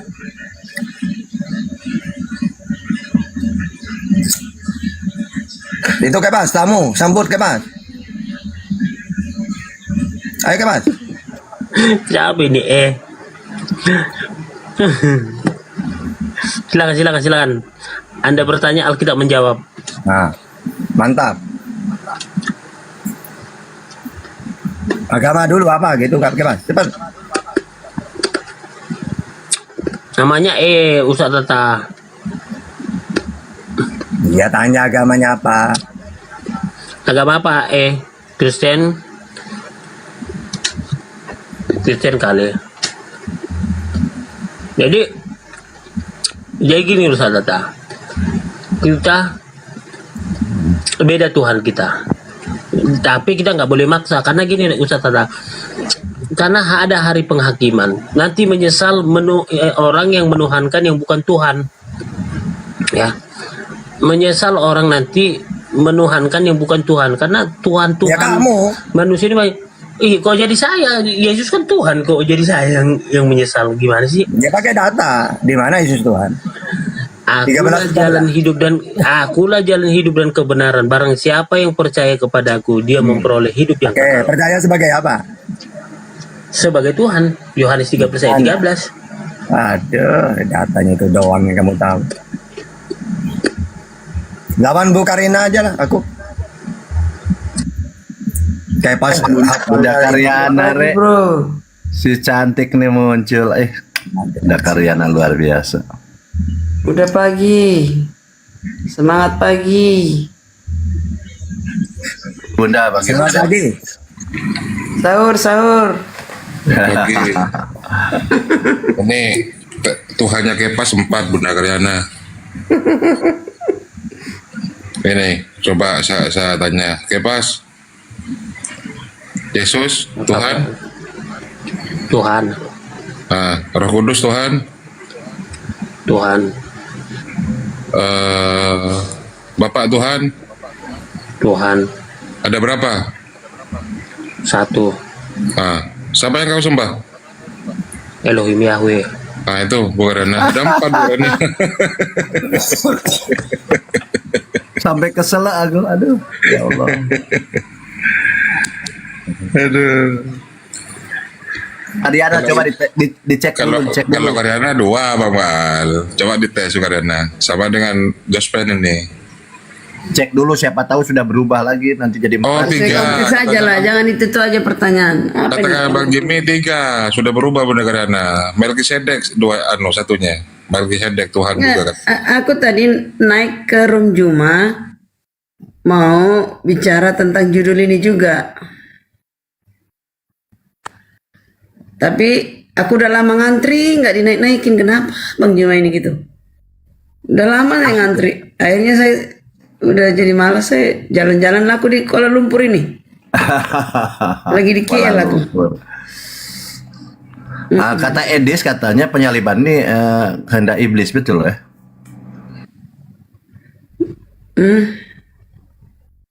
Jadi gini, ada yang mau aku jelaskan. Harus tahu dulu konsep di awal seperti apa. Yang tahu semuanya itu siapa? Yang tahu semua ini siapa sebenarnya? Saya tahu. Gimana saya jelasin ya? Udah melebihi Bapa di surga. Yang enggak kan saya pakai ajaran Yesus saya. Yang tahu konsep A sampai Z siapa? Satu Bapa di surga, 2 Yesus, 3 iblis. Kedua aku, ketiga Yesus. Alah, tata memang dosa loh. No dosa apa? Buktikannya pakai data ya. Adalah Bang Tata. Nah, karena kalau saya jawabnya pakai dua data, Quran dan Bible. Kalau Yesus kan tidak paham Quran dia. Ya udah aku nomor 2 berarti. Kok Tuhan nggak paham Quran gimana sih? Pertanyaanku, yang tahu ini konsep A sampai Z tentang dunia ini, tentang keselamatan, endingnya, akhirnya, by the end, siapakah? Apakah Bapa di surga? Apakah anak, yaitu Yesus? Apakah iblis? Apakah malaikat-malaikat? Apakah nabi? Bapak doang. Yesus Apakah manusia? Ustaz Tata, Ustaz Tata udah melangkahi ini ya, udah melangkahi berapa apa itu? Berapa langkah? Bapa di surga, anak yang diberi kuasa, yang diutus, ketiga jangan dulu, ketiga yaitu Lucifer, itu dulu pimpinan malaikat-malaikat, keempat malaikat-malaikat, kelima Adam, keenam nabi-nabi, habis nabi-nabi baru Ustaz Tata, berarti Ustaz Tata ketujuh. Enggak, saya kedua saya. Sebelumnya. Ketujuh terus tahu. Tuannya bukannya berapa? Bukannya berapa? Itu tuh aja sih tanya. Jangan dulu itu. Itu bukannya Tuhanmu berapa? Itu aja jawabannya. Iya, Tuhanmu berapa?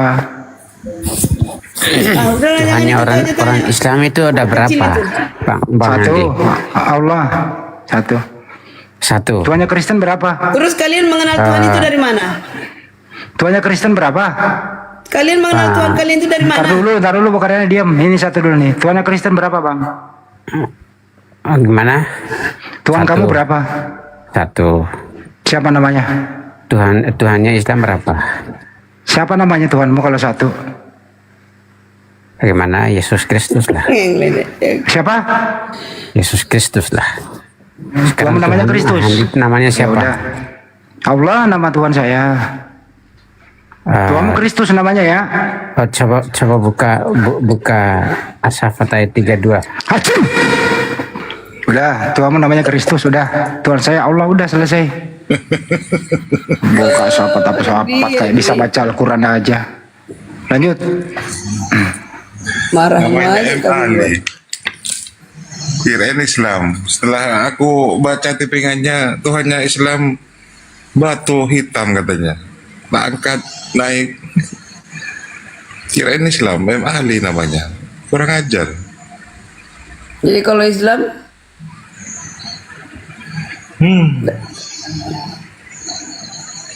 Beda kalau Tuhan ini dua. Topiknya bagus ini. Bunda Karyana, topiknya bagus ini. Ustaz Tata. Silakan Bunda Karyana. Nah itu tadi udah sampai di mana? Itu tadi yang mengerti konsep dari dunia kita ini, apa sebenarnya tujuan Bapak membuat ini, apa konsep di awal. Itu dulu. Itu mau aku tanyakan Bang Juma, tahu nggak konsep di awal seperti apa? Jangan tanya ke Bang Juma, Bunda Karyana. Lawang Edis sudah bilang bahwa penyaliban itu karya iblis. Sudah kan? Jadi gini saudara. Gimana sih?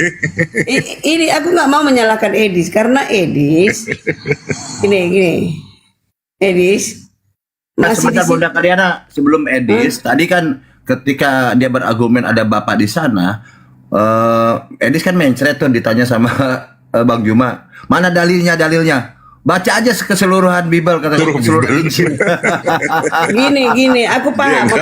Kenapa Edis bilang begitu? Aku paham. Ya karena dia gak punya dalil. Memang ada gini bro, nggak, dia pada saat itu karena terbawa emosi, dia pun nggak ingat lagi konsepnya. Dia nggak mungkin dia bilang tunggu ya, aku lupa. Nggak mungkin dia bilang gitu. Dia nggak bisa debat kecuali menghujat Islam, gitu aja. Dia nggak paham Bible. Oke lah, itu internal lah. Oke lah, jadi gini, Edis dia dari apanya pun sudah terbawa emosi sehingga dia nggak menguasai konteks lagi. Nah, sebenarnya yang dikatakan Edis itu benar. Tapi ketika ditanya sama Bang Juma, mana dalilnya bahwa Bapak merencanakan ini? Ada, tapi Edis nggak tunjukkan. Dia bilang baca keseluruhan. Di mana? Di situ, Di mana dalilnya Bapak? Di mana dalilnya Bapak merencanakan membunuh Yesus? Di mana? Ada. Ini Di aku mana? baca. Besok aku jelaskan sama Bang Juma. Mau aku buka? Buka. Buka ya. Sebentar, aku cari dulu. Inilah anak yang kusayangi, kepadanya lah aku berkenan. Disayang kok. Gimana Bukan. sih? No. Nih. Benar kata Ustadz Alif, orang Kristen itu cari-cari ayat yang kemudian mengutuk Yesus, menyalib Yesus. Padahal di salah satu perikop Mazmur itu Yesus itu diselamatkan. Nih. Jangankan disalib, terantuk batu, itu Tuhannya Yesus mengutus para malaikat untuk menjaganya, kan gitu kan? Iya, tapi ada saatnya Tuhan membiarkan Bapa di sorga membiarkan Eli sahabatani, kenapa engkau tinggalkan aku? Ketika udah sampai ajalnya, sudah tiba saatnya, malaikat-malaikat tidak boleh lagi. Berarti Sudah saatnya dia- Yesus ketika berdoa Nah, ini di buktinya, teman ini kubuktikan. tidak dikabulkan doanya. Dengar, kubuktikan, ini aku nanti masuk ke, kalau berani Bang Juma naikkan aku, ini habis dia kubuat. Nih ya. Nih, 1 Petrus 1 ayat 19 ayat 20. Coba masing-masing kita baca. Kita buka. Makanya Bang Juma nggak naikkan aku, udah 2 jam aku nunggu di situ sampai mandi aku, sampai ini lagi. Gak dinaikkan aku. Begitu. Sampai up naik. Ada orang bilang ngantri Karyana katanya. Terakhir datang kawanku ngajak aku keluar lah. Ini baru pulang tadi nih, jalan-jalan. Lihat apa pemandangan. Nih ya. 1 Petrus 1 ayat 19 sampai 20 ayat kita masing-masing baca. Baca ya. Kamu telah ditebus dengan darah yang mahal, yaitu darah Kristus yang sama seperti darah anak domba yang tak Perkataan bernoda Elohim, perkataan Bapak Bunda dan tak Karyana. bercacat. Biarin aja dulu. Tunggulah. Enggak gua Tunggulah bos. Ia telah ditentukan sebelum dunia dijadikan. Itu konsep Bapak. Tetapi baru menyatakan dirinya pada zaman akhir karena kamu semua. Nih, Wahyu 13 ayat 8. Menyebut Yesus sebagai anak domba yang telah disembelih sejak dunia dijadikan. Itu konsep dari Bapak, bro. Oke, baik. Jadi menurut Bu Karyana boleh membunuh orang yang tidak bersalah ya? Dengar dulu. Kalau udah baca, saya udah dengar, giliran saya lagi dong. Belum saya jelaskan. Masa nggak usah dulu, dengerin dulu. Anda udah baca, saya lagi nanya. Menurut Bu Karyana, Bapak itu Dah ada atau jawaban untuk dengerin itu. dulu. Bang Juma udah ditanya itu apa lagi? Iya. Tunggu biar ku jawab. Apa? Belum ditanya. Dengerin dulu. Boleh nggak membunuh orang yang tidak bersalah? Boleh Udah atau itu tidak? udah kusiapkan jawabannya. Boleh atau tidak? Jawab aja. Emang ini. Tunggu Boleh dulu, atau Bang Indi. tidak? Boleh atau tidak? Tidak boleh. Tidak boleh. Yesus punya salah nggak? Tidak. Boleh nggak membunuh Yesus yang tidak bersalah? Yang mau membunuh siapa? Makanya dengar dulu aku. Boleh atau tidak? Tidak. Ya, terus kehendak siapa Yesus mati? Dengarkan dulu penjelasan. Kehendak siapa Yesus mati? Dengarkan dulu. Itu Kehendak siapa? Udah ku dengar berulang-ulang dari Bang Juma itu jawaban Iya, sudah kehendak ada. siapa? Udahlah, ngomonglah kamu terus. Kehendak siapa? Nah, mencret kan? Ini Kehendak iblis lah. Kehendak iblis lah. Tadi kan sudah dijawab. Bapak tidak apa tadi Bang Ali? Pasal sampai lupa Bang Ali. Bapak, perintah Tuhan tidak boleh membunuh orang yang tidak bersalah. Betul. Yesus tidak bersalah. Berarti Bapak tidak akan membunuh lah. Bapak tidak menghendaki membunuh orang yang tidak bersalah. Yesus tidak bersalah, jadi itu bukan kehendak Bapak. Kalau bukan kehendak Bapak, terus kehendak siapa? Ya iblis. Nah itu. Gampang kok Edi sudah sebenarnya. menjawab. Edi sudah menjawab kehendak iblis. Karena kehendak Bapak tuh Yesus tidak berdosa, tidak bersalah, tidak boleh dibunuh. Itu kehendak Bapak. Betul Bang Andi ini pinter. Aku nggak tahu nih Bang Andi sering masuk TikTok kelihatannya nih. Mudah dipatahkan Bunda Karyana. Belum, biar aku ngomong. Silakan. Jadi Ini kulanjutkan ya. Itu sudah dibuatkan. Bukan keinginan Bapa anaknya untuk mati. Dan bukan mati. Dijawab dia bukan keinginan Bapak. Ya, dijawab sendiri. Dijawab sendiri dia. Dengar dulu. Kemakan Konsep di omongannya. awal tadi, konsep di awal. Karena Adam dan Hawa, itu Edi sudah jelaskan. Kenapa lari Adam dan Hawa sih? Iya, akibat itulah Yesus. Saya nggak nanya akibatnya, saya nanya kehendak itu siapa. kalian nggak mengerti. Kehendak Aduh. siapa? Kehendak siapa Yesus disalib? Kehendak Ada siapa? sebab akibat, Hendy. Aduh, kapan Saya kamu pintar nanya ya? kehendak siapa? Ada sebab akibat. Iya, kehendak siapa? Dengar dulu, bisa nggak aku jelaskan? Iya, nggak jawab ini pertanyaannya. Udah ngomong kamu Kehendak terus siapa? ngomong lagi. Kehendak siapa Yesus disalib? Jawab katanya bukan kehendak Bapak. Kalau bukan kehendak Bapak, kehendak siapa? Jawablah. Ya, bukan keinginannya. Bapak tidak menginginkan itu, tapi itu harus dijalani adalah sebab akibat. Udah? Kalau bukan kehendak Bapak, kehendak siapa? Dengar dulu, ketika dikatakan 1 hari kamu makan buah larangan itu 1 hari kamu mati. Kenapa lari ke situ Yang sih? menggantikan itu Yesus. Ya terus kehendak siapa? Ih, kamu kok tahu kalian semua Bible kami? Ya kehendak siapa?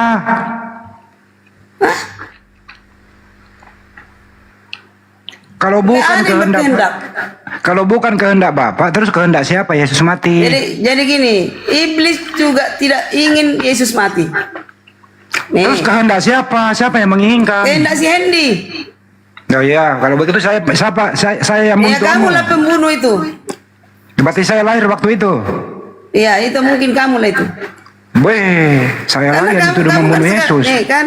Kalau Hebat kali saya bisa membunuh Tuhan ya itu. makanya dengar dulu, ketika dikatakan kita ini mengisi kemerdekaan Republik Indonesia, tapi kalau korupsi mengisi kemerdekaan enggak? Itulah kamu. Karena kamu tidak menginginkan hal itu. Turunlah kau. Tanya kehendak siapa? Malah nuduh saya kehendak saya. Turunlah kau. Semakin Ibu Karyana ini semakin lama semakin blow on. Dia udah jawab, ini bukan kehendak Bapak. Terus kehendak siapa? Tinggal jawab, selesai. Kepas, jawab Kepas. Kehendak siapa Yesus mati?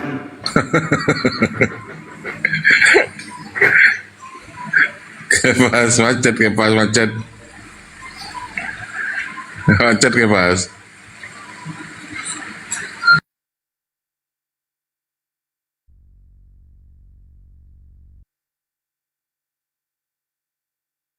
Kehendak Bapa.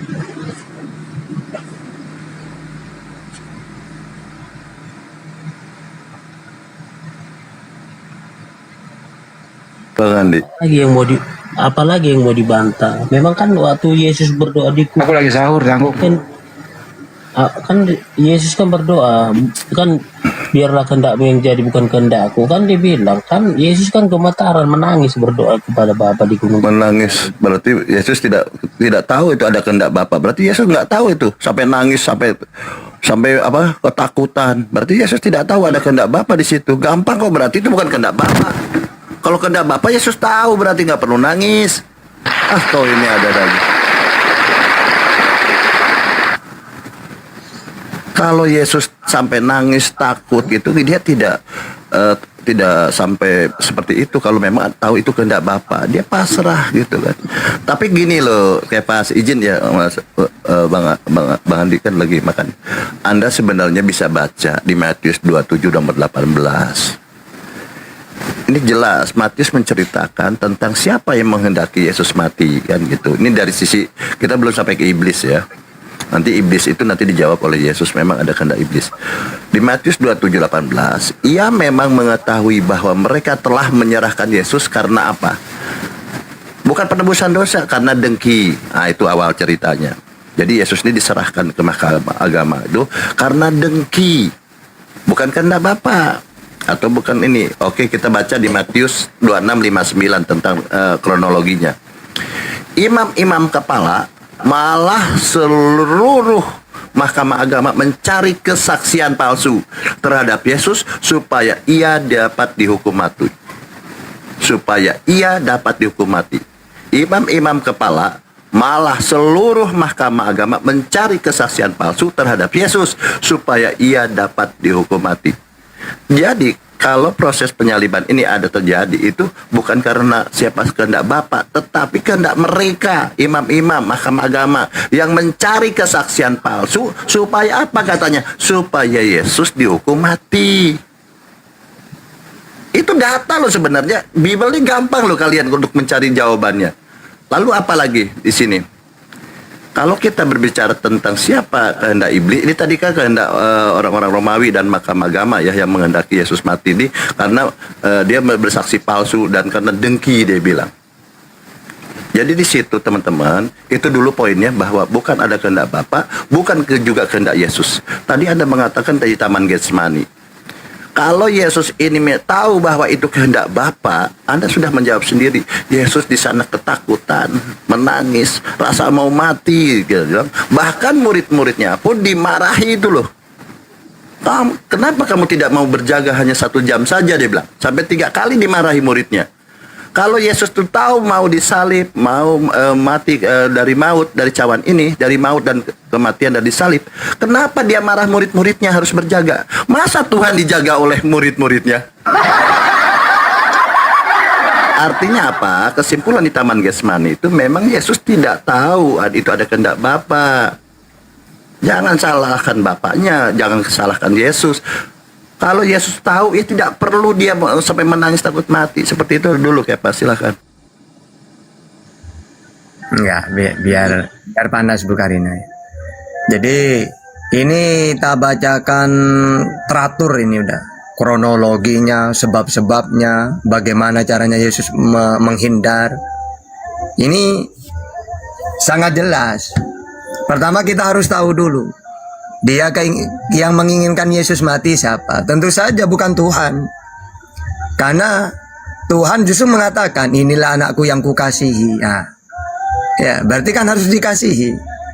Buktinya di dalam Yohanes 8:42, apa kata Yesus? Kalau Bapamu adalah Allah, maka kamu mengasihi aku, bukan membun-bun, kata Yesus. Ternyata kata Yesus, berarti karena kalian punya rencana membumbun aku, iblislah bapakmu. Karena di ayat 44 gini, iblislah yang menjadi bapakmu, dan kamu ingin melakukan keinginan-keinginan bapakmu. Ia adalah pembumbun manusia sejak semula. Ya. Nah sekarang yang kedua, bagaimana caranya iblis membumbun Yesus? Yesus kan sembunyi, maka dia memanfaatkan Yudas. Yohanes 13 ayat 2. Mereka sedang makan bersama dan iblis telah membisikkan rencana dalam hati Yudas. Ya, udahlah Yudas, beritahu di mana sembunyi di mana Yesus gitu. Mau Yudas. Yang kedua, orang seriwil. Karena Yesus ngaku utusan, ngaku nabi ditolak. Akhirnya dalam Yohanes 8:37, aku tahu bahwa kamu adalah keturunan Abraham. Tetapi kamu berusaha untuk membumbun aku, karena firmanku tidak beroleh tempat di dalam kamu. Maksudnya apa? Kalau Musa menerima firman disampaikan, diterima. Giliran Yesus yang menyampaikan firman, ajaranku bukan dari diriku sendiri, ya, tapi dari Allah yang mengutus aku. Yohanes 7:16. Aku menerima firman, maka wajib aku sampaikan ke kamu. Tapi mereka menolak. Nah itulah alasannya membumbun Yesus. Nah sekarang caranya bagaimana mereka membumbun Yesus? Pertama dengan tipu muslihat. Matius 26 ayat 4. Markus 14 ayat 1. Jadi mereka merencanakan tipu daya. Kalau tipu daya dalam Al-Quran itu gini. Wa makaru wa makarallah wallahul makirin. Mereka ingin membumbun Yesus dengan tipu muslihat. Maksudnya apa? Walaupun Yesus ini tidak salah, ya apa sekiranya dihukum? Bahkan hukum yang mengenaskan.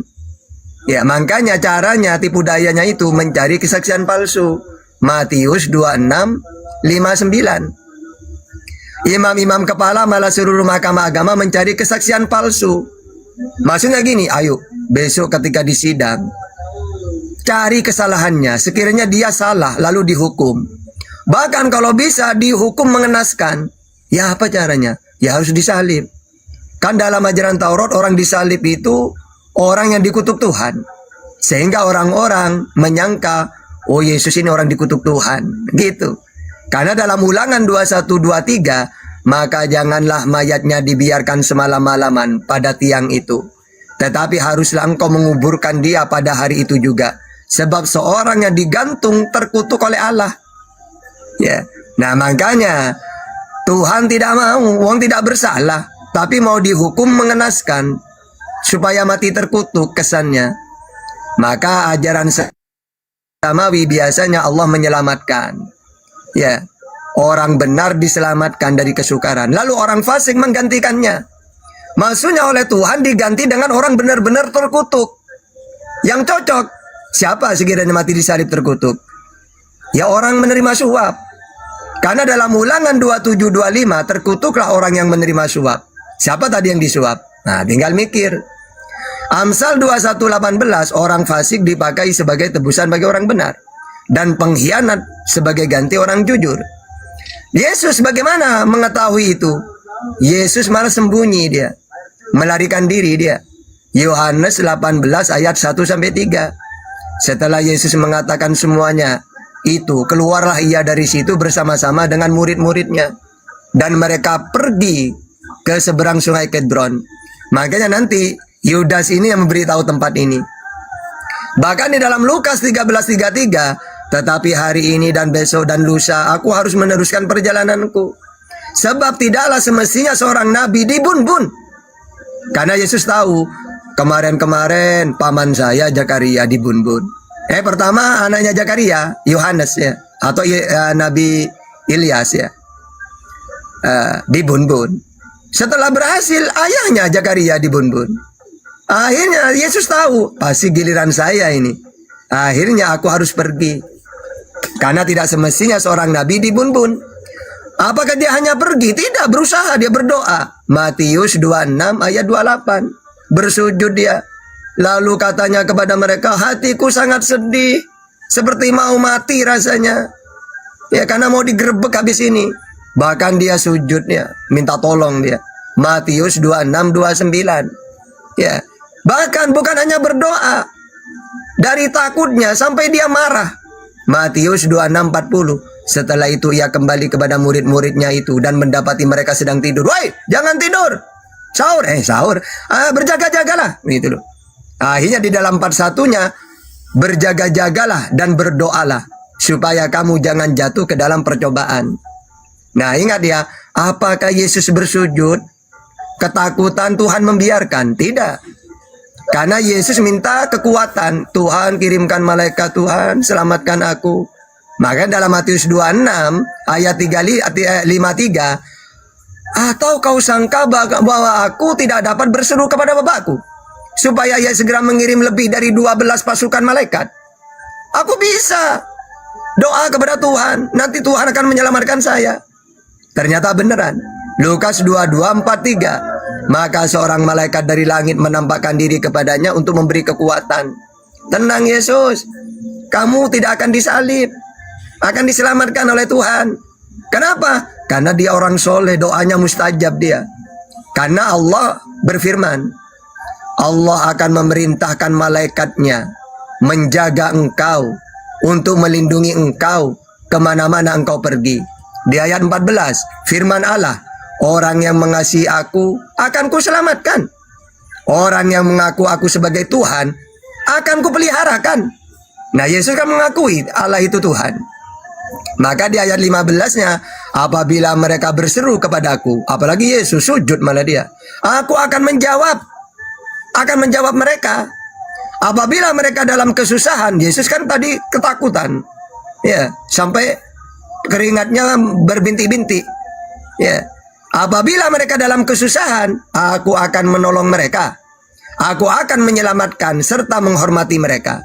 Nah, berarti wa makaru wa makarallah. Wallahu khairul makirin. Allah menyelamatkan, Allah gagalkan tipu daya mereka. Apa tipu dayanya? Mau dibun-bun dengan cara terkutuk, mau ditelanjangin, dibuka pakaiannya. Tuhan tidak terima. Tata, kenapa Zakaria kok Tuhan izinkan dibun-bun? Karena Zakaria dibun-bun biasa. Kalau Yesus mau diarak, dibuka pakaiannya, tapi dia berdoa, bersujud. Ya akhirnya wa makarallah gitu kayak pas. Ini kronologinya. Kalau budak Karyana itu nggak ngerti apa-apa dia itu. Paling cuma kesurupan di bawah itu. Yang benar adalah Ustadz, yang benar adalah Al-Quran An-Nisa 157. Itu baru jawaban top di sana. Benar nggak Ustadz? Iya, benar, mantap itu. Terus orang soleh kok, karena kesolehannya doanya didengarkan, diselamatkan dari maut. Jadi sumber kejahatan itu adalah iblis. Jadi karena dosa kami sudah ditebus, kami udah anteng, kami kan sudah selamat. Jadi kami nggak mau, iya dong. Gini loh, dosa kami sudah ditebus, artinya kami udah anteng, udah pasti masuk surga lah. Nah, yang lain ini kan masih apa ini? Masih bimbang, masih ragu. Aku masuk surga nggak ada yang menebus aku. Makanya kalau mau masuk surga, Yesus Tuhan gitu loh. Makanya ini sebenarnya masalah iri hati sih. Nggak ada yang menebus. Kalau kami kan ada Tuhan kami menebus dosa kami. Gitu loh. Ini sebenarnya masalah penebusan dosa yang sebenarnya. Silakan Ustaz Hatta. Sekarang kita pakai data kupas penebus dosa. Yesus, apakah engkau menebus dosa seperti Dewa Molok? Menebus dosa dengan tumbal manusia? Tidak. Saya mengajarkan menebus dosa dengan bertobat. Matius 4 ayat 17. Sejak waktu itulah Yesus memberitakan, bertobatlah, sebab kerajaan surga sudah dekat. Matius 18 ayat 3. Lalu berkata, aku berkata kepadamu, sesungguhnya jika kamu tidak bertobat dan menjadi seperti anak kecil ini, kamu tidak akan masuk ke dalam kerajaan surga. Bagaimana caranya ya tobat Yesus? Istighfar, minta ampun. Lukas 11 ayat 4. Dan ampunilah kami Tuhan akan dosa kami. Tunggu kayak pas, gantian. Mute. Nah gitu, bagus. Yang kedua saya nanya, kenapa Yesus harus minta ampun, harus bertobat? Sama seperti Al-Quranmu, Tata. Allah Maha Penerima Maaf. Az-Zumar 53. Tuhanku juga sama. Kalau salah apapun dimaafkan oleh Allah, Tata. 1 Yohanes 1 ayat 9. Jika kita mengaku dosa kita, maka Allah adalah setia dan adil, sehingga ia akan mengampuni segala dosa. Yang terakhir Yesus jawab, Yesusnya pakai data. Yesusnya, iya Tata, kan aku api, apologet Islam. Ya harus pakai data. Kayak Bang Juma selalu pakai data. Api dia. Yesus kenapa menebus dosa? Kok harus tobat? Karena kamu yang bersalah. Ya kita yang minta maaf. Bapak tidak dapat menanggung dosanya anak, anak tidak dapat menanggung dosanya bapak. Seseorang dihukum menurut perbuatannya masing-masing. Data Yesus jangan kayak kepas. Oke. Matius 16 ayat 27. Yehezkiel 18 20. Ulangan 24 16. Yeremia 31 29. 2 Taware 25 ayat 4. 2 Taware 18 20. Coba baca. Orang yang berbuat dosa itu yang harus mati. Anak tidak akan turut menanggung kesalahan ayahnya, dan ayah tidak akan turut menanggung kesalahan anaknya. Orang benar akan menerima berkat kebenarannya, dan kefasikan orang fasik akan tertanggung atasnya.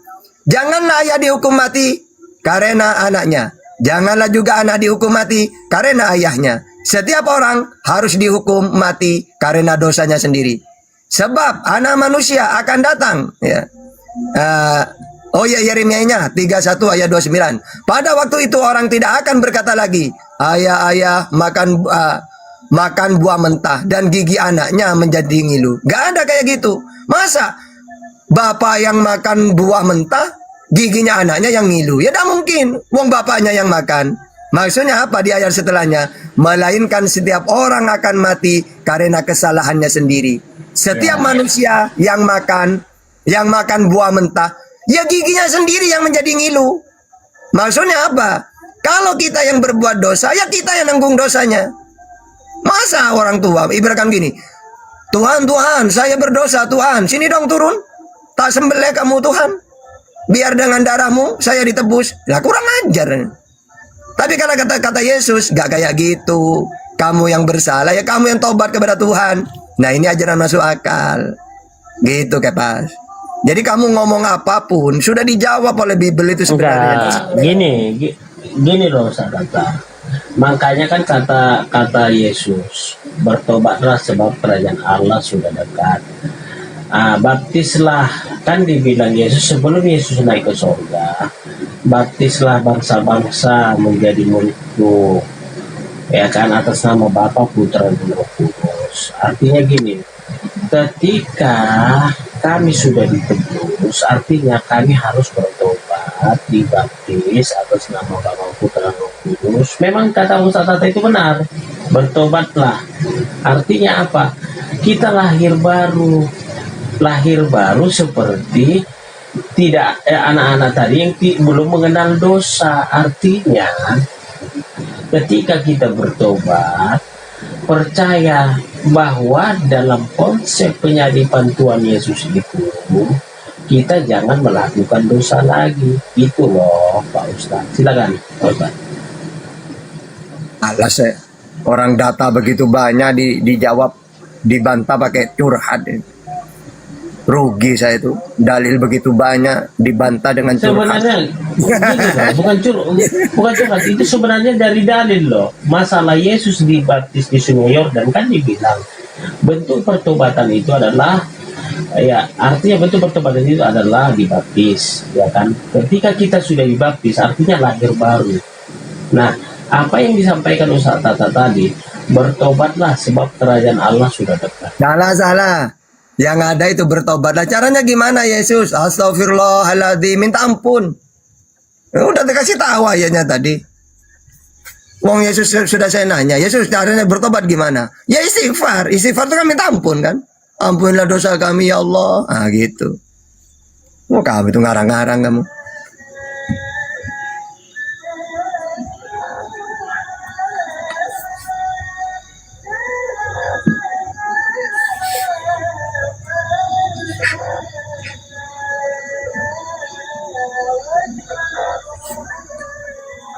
Ya kalau aku udah ditebus, udah anteng hidupku, aku udah pasti masuk surga gitu loh. Yesus kan, dengan darah Yesus aku diselamatkan. Jadi makanya banyak yang iri, kok bisa sih si Kepas masuk surga? Ya bisa lah, kan darah Yesus yang menebus dosaku. Ya nebus kayak iblis kan kata ya nebus kayak iblis berarti kan ya kan iblis yang ingin Yesus mati. Kalau perintah Tuhan wajar nebus, Tuhan yang nebus. Pertanyaannya iblis yang memerintahkan Yesus mati. Berarti nebus ke iblis dong. Karena kata Yesus, aku ini dikasih Tuhan, kok kalian ingin membumbun aku? Berarti iblis bapakmu. Kalian ingin menuruti bapakmu, yaitu iblis.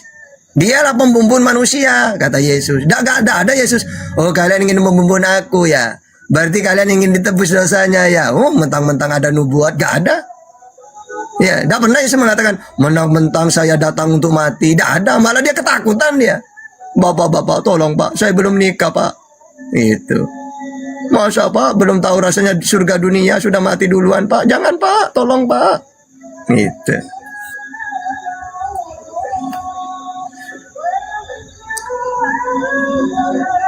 Jadi makanya saya Ustaz Tata, saya mau seperti Tuhan, bukan seperti Nabi. Saya udah mau seperti Tuhan. Jadi artinya saya bagaimana cara berpikir Tuhan, bagaimana tingkah laku Tuhan, itu yang saya ikuti, bukan tingkah laku Nabi. Saya mengikuti cara berpikir Tuhan, ya apa yang dipikirkan Tuhan, itu yang mau saya tiru Ustaz Tata. Silakan Ustaz Tata. Nah, berarti kamu tidak ikut perintah Yesus. Berarti Yesus kan bukan Tuhan. Yesus Nabi. Matius 13:57 ngaku Nabi dia. Markus 6 ayat 4 ngaku Nabi.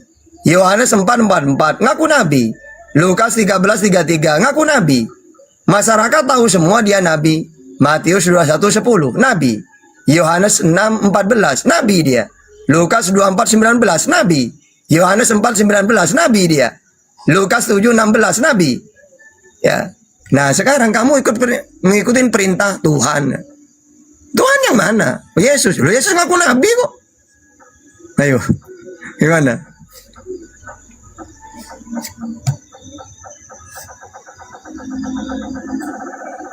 Macet.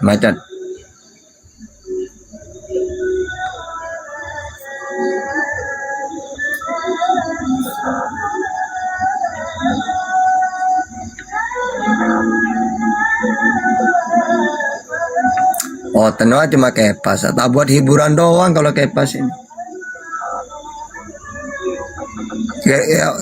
Tonton yang lainnya tidak berani naik. Aduh, kalau saya naik nanti bapak belur dengan Bible saya sendiri gitu. Hanya tapping. Yang nggak dibaca sama saya ngapain? Naiklah ke atas. Tapi ingat, bapak belur kalian dengan Bible itu kalau naik itu.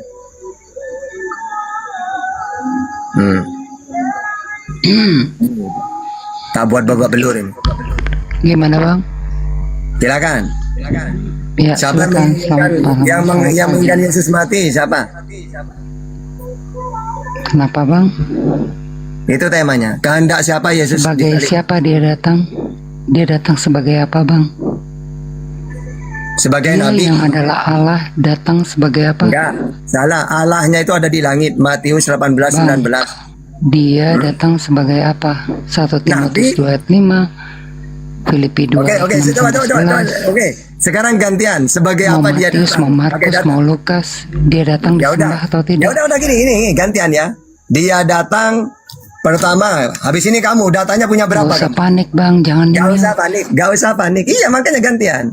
Yesus datang sebagai apa? Sebagai utusan. Matius 15:15, Matius 19:28, Matius 2 ayat 6, Matius 10 ayat 5, Yohanes 17 ayat 9, KPR 13:23, sebagai nabi, Markus 6 ayat 4, Yohanes 6:14, Lukas 4:19, Matius 21:10, sebagai hamba Tuhan, Kisah Para Rasul 3:13, Matius 12:18, penyampai firman, Yohanes 12:50, Yohanes 17 ayat 10, Yohanes 5:30, Yohanes 14:24, Yohanes 12 ayat 44, Yohanes 7 ayat 16, Yohanes 8:26.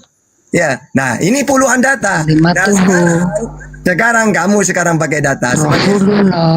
Kok bisa sebagai? Siapa dia? Kok bisa sebagai? Oke, siapa dia?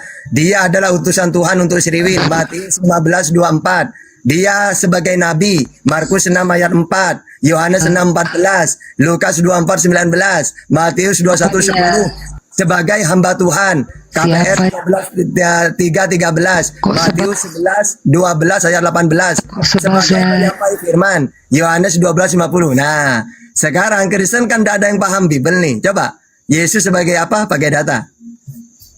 Mencret. Kenapa di mute? Ya silakan. Gimana? Ya silakan. Jangan di mute ya. Ya silakan, sebagai apa? Perintahkan bawahanmu jangan di mute. Ya silakan. Saya jawab. Ya, kok sebagai? Itu udah ada jawabannya.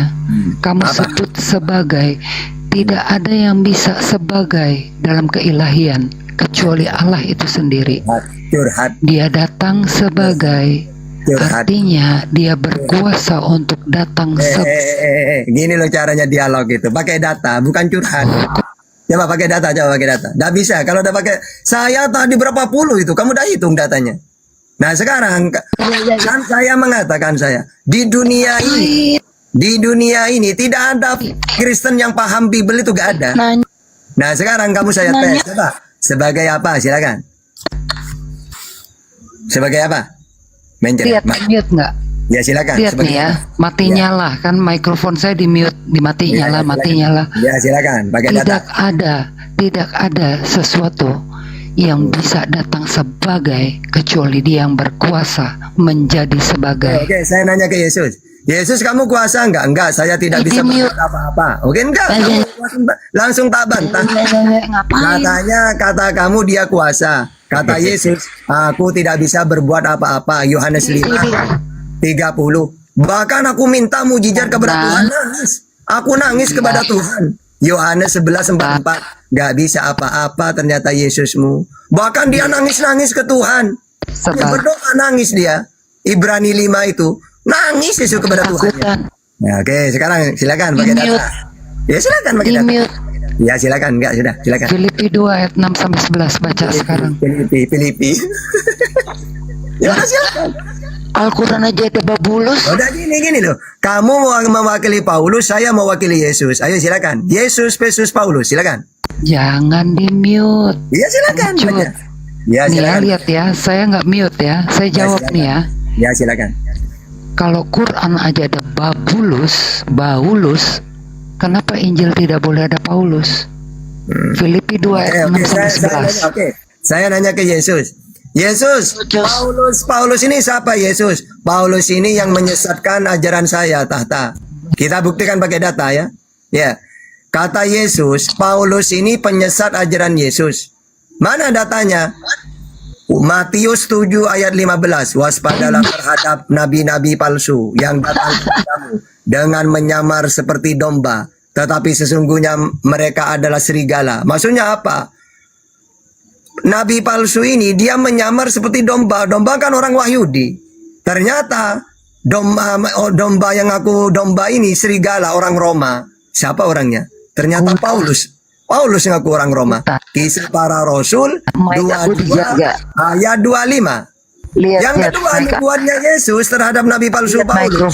Matius 19 ayat 6. Yesus berkata kepada mereka, berjaga-jagalah dan waspadalah bagi orang Farisi dan Saduki. Ternyata Paulus ngaku orang Farisi. Ya, mana datanya? Kisah Para Rasul 23 ayat 6.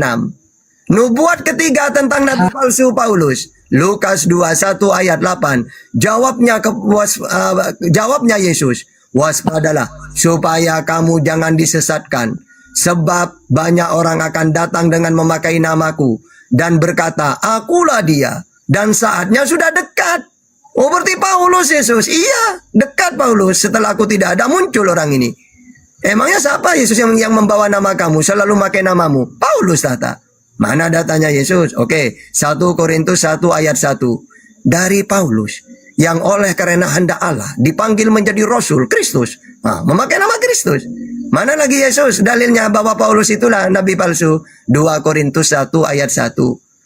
Paulus selalu memakai namaku. Ya, nah ternyata. Tapi dia itu Yesus katanya ngaku didatangi engkau. Ya, emangnya didatangi ya apa tahta? Katanya berupa menjadi terang katanya. Itu setan tahta, bukan aku. Kok bisa? Mana datanya? Loh Paulus ngaku itu tahta. Mana datanya? 2 Korintus 11 ayat 14. Hal itu tidak usah mengherankan. Iblis pun menyamar sebagai terang. Oh berarti terang yang datang ke Paulus itu setan. Coba baca 2 Korintus 11:14. Kalau ada orang datang memakai namaku, dia berupa cahaya, itu setan kata Paulus. Ya. Karena iblis pun menyamar sebagai terang. Al-Maidah. Itu ya. Ini data semua itu. Gimana kalau Kristen coba? Ya, coba dengerin Kristen pasti curhat coba. Ya kan Natalia, curhat ayo. Lihat. Apa? Di mute, Ya silakan. Buka. Ya silakan. Di mute. Lihat ya. Ya udah tak mute beneran. Lihat mikrofon. Curhat. Biarin. Lihat. Kenapa? Ya gak apa-apa. Mau jawab? Silakan. Lihat nih. Ya silakan jawab. Lihat mikrofon aku. Ya udah jawab. Ya silakan jawab. Lihat nih, silahkan. Jawab, silakan jawab. Silahkan tuh lihat ya. Ya silakan. Coba. Lihat tuh, lihat ya. Lihat ya. Silakan dijawab. Silahkan nih, silahkan. Tapi jangan di mute nih, lihat nih, lihat ya. Saya jawab nih ya. Ya coba, jangan di mute, coba. Jawab nggak dia, coba. Paling curhat, coba.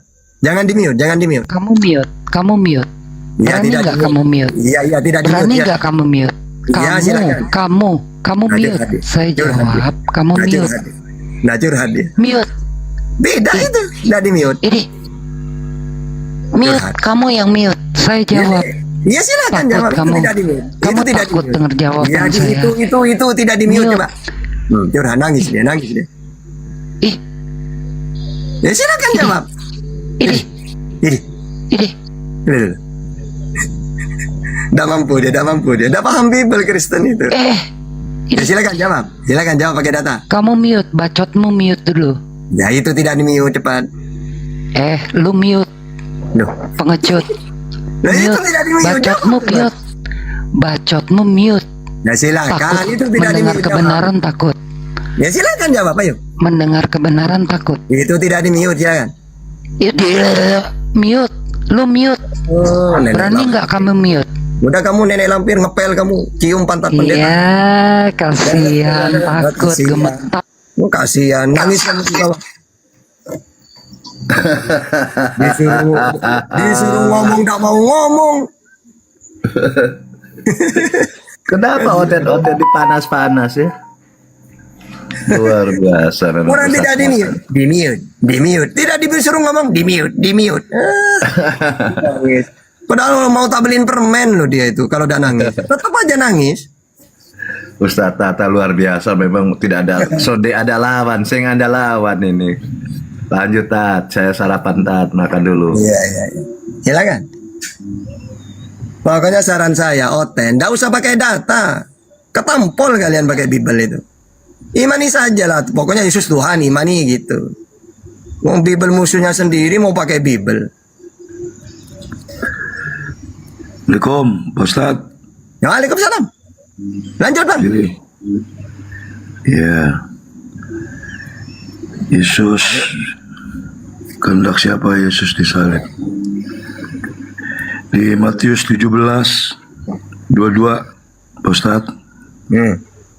Iya, pada waktu Yesus dan murid-muridnya bersama-sama di Galilea, Ia berkata kepada mereka, Anak manusia akan diserahkan ke dalam tangan manusia, dan mereka akan membunuh dia pada hari ketiga. Ini ada mau curhat ini, coba. Akan bangkit. Mau pakai apa dia itu? Oh curhat, nangis dia, coba. Gimana, Tat? Ini. Saya jawab ya, kita dengar sama-sama ya. Ya silakan. Saya jawab ya. Ya silakan. Mau dia sebagai hamba, mau dia lahir di kandang, mau dia sebagai bayi, dia tetap Allah yang disembah. Nah, menurut Kristen. 1, 2, Filipi 2 ayat 6 sampai 11. Ia yang setara dengan Allah tidak menganggap. Oke, sudah. Saya jawab. Yesus, kamu setara dengan Allah? Tidak. Yohanes 13:16. Bapa lebih tinggi daripada aku. Terus Bapa berbuat apa-apa semau dia. Kalau aku tidak bisa berbuat apa-apa. Yohanes 5:30. Berarti tidak setara. Oke, silakan, sudah dijawab. Apa lagi? Silakan. Karena dia yang setara dengan Allah. Oke, Yesus, katanya kamu setara. Tidak, Bapa lebih tinggi daripada aku. Yohanes 13 ayat 16. Bapa berkuasa. Aku tidak bisa berbuat apa-apa. Yohanes 5:30. Udah, silakan, apa lagi? Karena dia yang setara dengan Allah. Oke, Yesus masih ngomong setara lagi, Yesus. Enggak, Tata. Bapa lebih tinggi daripada aku. Yohanes 13:16. Ya. Sedangkan aku tidak bisa berbuat apa-apa. Yohanes 5:30. Oke, apa lagi? Silakan. Ya, silakan, apa lagi? Langsung tak jawab. Silakan tapi di mute. Iya, silakan. 1 Timotius 2 ayat 5. Apa bunyinya? Baca bunyi. Apa bunyinya? Karena Allah itu Esa. Esa pula. Dia yang menjadi, bukan dijadikan.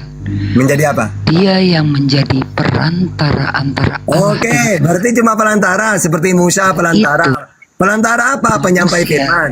Jadi Tuhan memakai perantara. Apa perantaranya? Utusannya, yaitu Musa, Yesus, Nabi Muhammad. Itu perantara. Perantara penyampai firman. Yohanes 3:34. Oke, apa lagi? Apa lagi? Silakan. Langsung dijawab oleh Yesus. Apalagi silahkan kok di mute. Iya silakan. Saya belum selesai. Gini. Intinya kamu ngomong langsung dijawab oleh Yesus. Silakan. Ya silakan. Ngomong apa lagi? Langsung dijawab oleh Yesus. Di mute. Enggak, silakan. Apaan enggak? Ya silakan. Dia yang setara dengan Allah. Oke, Yesus ngomong setara lagi, Yesus. Tidak, Tata. Aku tidak setara dengan Bapa. Bapa berkuasa, aku tidak. Yohanes, Bapa berkuasa, aku tidak. Yohanes, Bapa berkuasa, aku tidak. Yohanes, Bapa berkuasa, aku tidak. Yohanes, Bapa berkuasa, aku tidak. Yohanes, Bapa berkuasa, aku tidak. apa ini? Jadi gini ya, Natali ini ngomong apapun langsung dibantah oleh Yesus. Dia ngomong gini, kan saya mewakili Yesus. Kalau Kristen mewakili Paulus. Coba Natali, coba ngomong apapun. Coba tapi mute. Pasti langsung dibantah oleh Yesus. Silakan ngomong. Mute. Ya silakan ngomong. Silakan ngomong tapi mute. Ya silakan langsung dibantah. Ayo. Baca 1 Timotius 2 ayat 5. Coba baca. Coba baca. Karena Allah itu Esa. Esa pula dia yang menjadi perantara. Oke. Yesus, kamu perantara Yesus. Iya, perantara Bapa untuk menyampaikan firman Tuhan. Yohanes 3:34. Musa juga perantara menyampaikan firman Tuhan Taurat. Sama. Oke, langsung dijawab oleh Allah Yesus. itu Esa. Nah, iya. Oh iya. Allah Esa. Oke. Yesus Allah Esa. Iya Allah Esa. Sedangkan Allahnya Tuhannya Kristen 3. Nah, oke, silakan apa lagi? Kasihan, ketakutan. Kasihan langsung dibantah oleh Yesus. Lihat tuh. Kasihan dibantah oleh Yesus. Jawab di mute. Ya silakan apa lagi? Ayo. Apa lagi? Karena Allah itu Esa. Oke, Allah Esa. Kalau Tuhannya Kristen 3. Beda lagi ya. Oke, apa lagi? Di mute. Ya silakan. Disuruh jawab. Apa lagi ya? Langsung dibantah oleh Yesus. Kasihan. Dagang apa nanya? Langsung dibantah oleh Yesus. Lu dagang. Ya silakan. Apa nanya? Apa lagi? Silakan. Ini berisik. Apa lagi? Ayo. Ayo. Baca 1 Timotius 2 ayat 5. Ya, silakan baca aja langsung dibantah oleh Yesus. Ayo. Di mute. Ya silakan. Karena Allah itu Esa. Nah, oke. Allah Esa Markus 12:29. Sedangkan Tuhannya Kristen 3, Bapa, Anak, Roh Kudus. Oke, langsung dibantah. Apa lagi? Langsung dibantah. Esa itu tidak terbatas dalam kesatuan. Yesus, Esa itu berapa? 1. Yohanes 17:3 mengenal engkau satu-satunya. Satu-satunya. Silakan apa lagi? Dongo, lu dengar, jangan mute. Iya, silakan. Dongo. Silakan. Lu dengar nggak Dongo? Iya, langsung silakan. Esa itu kesatuan. Esa itu kata Yesus satu-satunya. Yohanes 17 ayat 3. Iya. Mengenal engkau satu-satunya. Oke, apa lagi? Satu-satunya tidak terbatas, bukannya Satu-satunya kok tidak terbatas? Wah, kamu ini. Silakan apa lagi? Pokoknya musuh terbesarnya Kristen Yesus. Ya, musuh terbesarnya Kristen Yesus itu sendiri. Silakan ngomong apa lagi? Ngomong apa lagi? Langsung dibantah oleh Yesus. Silakan. Menurutmu apa? Apa? Ya, beraninya mute. Ya, silakan. Apa lagi? Esa menurutmu apa? Oke, menurut Yesus Esa itu satu-satunya. Yohanes 17 ayat 3. Oke. Itu tidak Langsung Yesus yang menjawab. Oke, silakan. Apa lagi? Ini apalagi apa dia mute? Goblok lu Dongo. Marah dia. Bal. Dakwah dia, Bal. Karena musuh terbesarnya Bible sendiri. Ya, Pak. Melawan Yesus dia. Ya. Masa Yesus dikatakan goblok? Mana ini? Nyalain mic. Ya, silakan. Apa lagi? Ayo, apa lagi? Ketakutan dia. Ya, silakan. Apa lagi? 1.500 Silakan. apa lagi? Iya. Ya, silakan. Ayo. Ini. Apa lagi? Ini apa lagi? Takut dia. Esa itu berapa? Oke, Esa itu 1. Yohanes 17 ayat 3. Mengenal satu-satunya. Apalagi dalam Markus 12:29. Tepat guru. Dia doang satu-satunya. Tidak ada yang lain. Nah, tidak ada yang lain. Kebenaran atau kebohongan? Apa lagi? Ini. Ayo. Nah, udah berani ngomong. Dia takut ketampol Bible. Udah berani ngomong. Karena ngomong satu kalimat langsung dibantah oleh Yesus. Ngomong A dibantah Yesus. Ngomong B dibantah lagi sama Yesus. Makanya jangan musuhan sama Yesus. Lihat. Yesus ini nabi pinter dia. Kamu mau lawan? Mau lawan? Coba. Ayo. Ngomong apa lagi? Ayo. Takut dibantah oleh Yesus. Lihat orang pasar mute. Ya, silakan. Lihat tuh, lihat ya. Dia silakan tapi di mute. Ya, silakan. Baca yang benar 1 Timotius 2 ayat 5. Coba baca. Ibrani 1 ayat 6 baca. Coba dibaca. Takut dibantah Yesus. Pada waktu Bapa membawa anak yang tunggal ke dalam dunia, ia memerintahkan seluruh malaikat untuk menyembah dia. Disembah nggak tuh bayi? Oke, sekarang saya bantah ya. Apakah Yesus ini disembah, kemudian dia menyembah?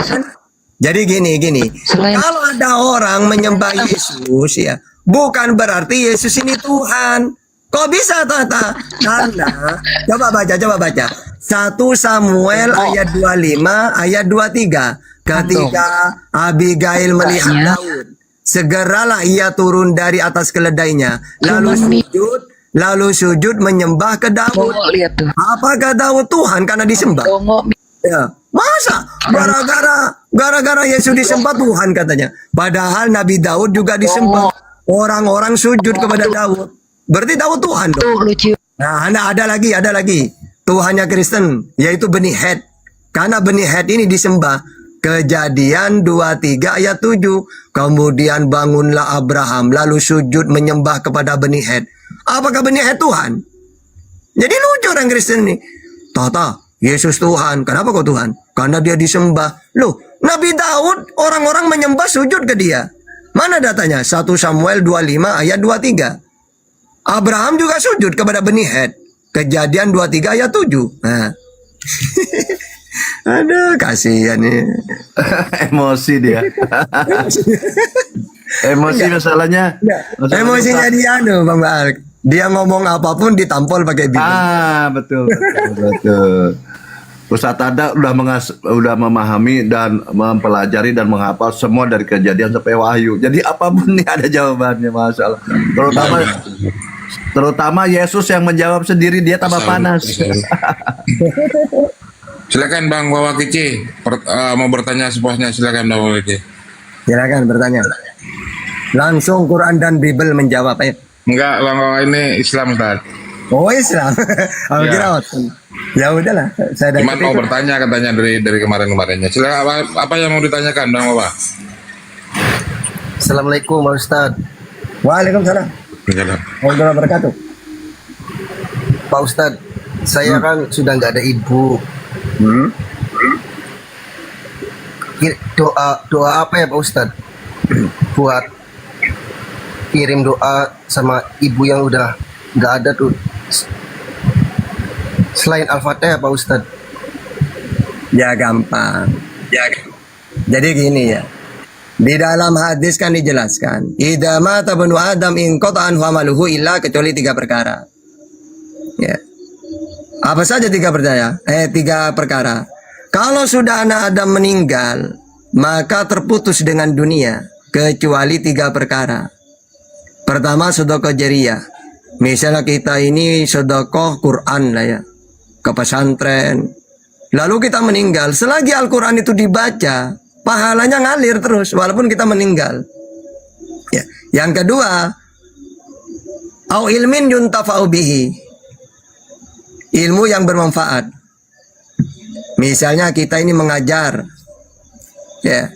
Lalu anak-anak pinter gara-gara kita. Selagi anak ini mengaji, mengamalkan, maka kita dapat pahalanya. Yang ketiga, awaladin sholihin yada'ulahu. Doanya anak yang soleh kepada ibunya. Seperti baca Fatihah, ya Allah, saya hadiahkan bacaan Fatihah saya, pahalanya kepada ibu saya. Bisa. Karena dalam dalilnya itu gini. Bagaimana caranya kita ngirim Fatihah atau doa-doa atau pahala kepada orang tua? Caranya misalnya kita baca Quran. Kata ulama, misal kita mau baca 1 juz misalnya. Bisa di awal atau di terakhir. Kalau dari awal ya gini. Ya Allah, saya baca Quran ini, saya hadiahkan kepada orang tua saya. Atau setelah baca 1 juz, ya Allah, pahalanya Quran ini saya sampaikan kepada orang tua saya, ya Allah. Niat, Anda juga dapat pahala. Atau doa, ya, mendoakan. Karena dalam dalilnya Al-Isra ayat 24, wafid lahuma janahad dzulli minar rahmah wa qur rabbirhamhuma kama rabbayani shaghira. Dan rendahkanlah dirimu terhadap mereka berdua, orang tua bapak ibu, dengan penuh kesayangan, ya, kasih sayang. Dan ucapkanlah, wahai Tuhanku, kasihilah mereka keduanya sebagaimana mereka berdua telah mendidik aku waktu aku kecil. Ya, mereka yang ngasih nafkah saya mulai saya kecil, terutama ibu yang mengandung 9 bulan, yang melahirkan, yang menyusui, semuanya. Kasihlah mereka ya Allah sebagaimana mereka mengasihi aku. Ya, coba kita sakit waktu bayi. Ya, tiba-tiba nangis tengah malam, ibu langsung tidak ngantuk. Hilang ngantuknya demi kita. Makanya, Qurrabbirhamhuma kama rabbayani shaghira. Ya, apa? Wahai Tuhanku, kasihilah mereka berdua keduanya, bapak dan ibu. Sebagaimana mereka berdua telah mendidik aku waktu aku kecil. Ya, kayak gitu. Sebagaimana mereka menyayangi aku. Jadi berdoa. Makanya kalau habis sholat tuh kadang-kadang kan kita gini. Astagfirullahaladzim, minta maaf untuk kita. Untuk kita. Wali walidayya, dan kedua orang tuaku ya Allah. Ya, karena gini, kalau orang Islam itu tidak egois. Pertama memintakan kepada kita sendiri. Astagfirullahaladzim, Yang kedua, wali walidayya, juga kedua orang tuaku ya Allah. Wali jami'il muslimin muslimat, wal mu'minin mu'minat, al ahya'i minhum wal amwat. Jadi lengkap. Untuk kita minta maaf kepada Allah, istighfar, kedua orang tua, juga saudara-saudariku semuanya ya Allah, yang mukmin, mukminat, yang muslimin, muslimat. Gitu. Ya. Oke Ustadz, boleh saya tanya sama hal yang sama Ustadz? Tapi beda kasus nih Ustadz. Tadi kan muslim dengan mendoakan orang tua yang muslim atau saudara-saudara muslim, atau kita berdoa untuk diri kita sendiri. Nah ini tetangga saya ini kan oten Ustadz nih, Tuhannya kan 3 nih Ustadz. Nah orang tuanya sudah mati sama nih Ustadz. Nah berdoa untuk kepada Tuhannya katanya agar orang tuanya dimasukkan ke sorga gini kan. Nah doa anaknya pasti kan kafir juga, Tuhannya 3 gitu loh. Ibunya Tuhannya 3. Nih kira-kira ibunya nih dimasukkan neraka atau surga nih Ustadz? Ini pertanyaan Ustadz ya, maaf jangan marah Ustadz ya. Silakan Ustadz. Oke. Doa yang diterima itu kepada Tuhan yang benar. Yang mereka doain siapa? Kepada siapa dia berdoa? Sedangkan doa yang benar adalah Al-Baqarah 186. Wa idza sa'alaka ibadi anni fa inni qarib. Ujibu da'watad da'i dadaan. Katakan Muhammad, kalau ada hambaku bertanya tentang aku dekat dan aku akan mengabulkan doa mereka. Nah sekarang mereka doa kepada siapa? Orang Tuhan aja gak punya mereka. Atau punya tapi salah, bukan Tuhan. Sedangkan doa yang benar yang diterima kepada Tuhan yang benar.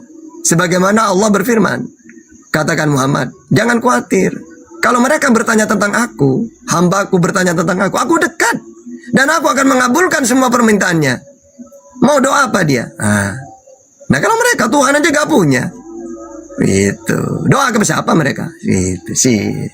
Jadi kesimpulannya dilempar ke neraka lah ya, Oten seperti itu ya. Bahkan dia haram masuk surga. Apa kata Yesus dalam Al-Quran, dalam kata Nabi Isa? Ya, malam yusyrik billah faqad haramallahu alaihil jannah. Barang siapa yang menyekutukan Allah, maka diharamkan surga itu.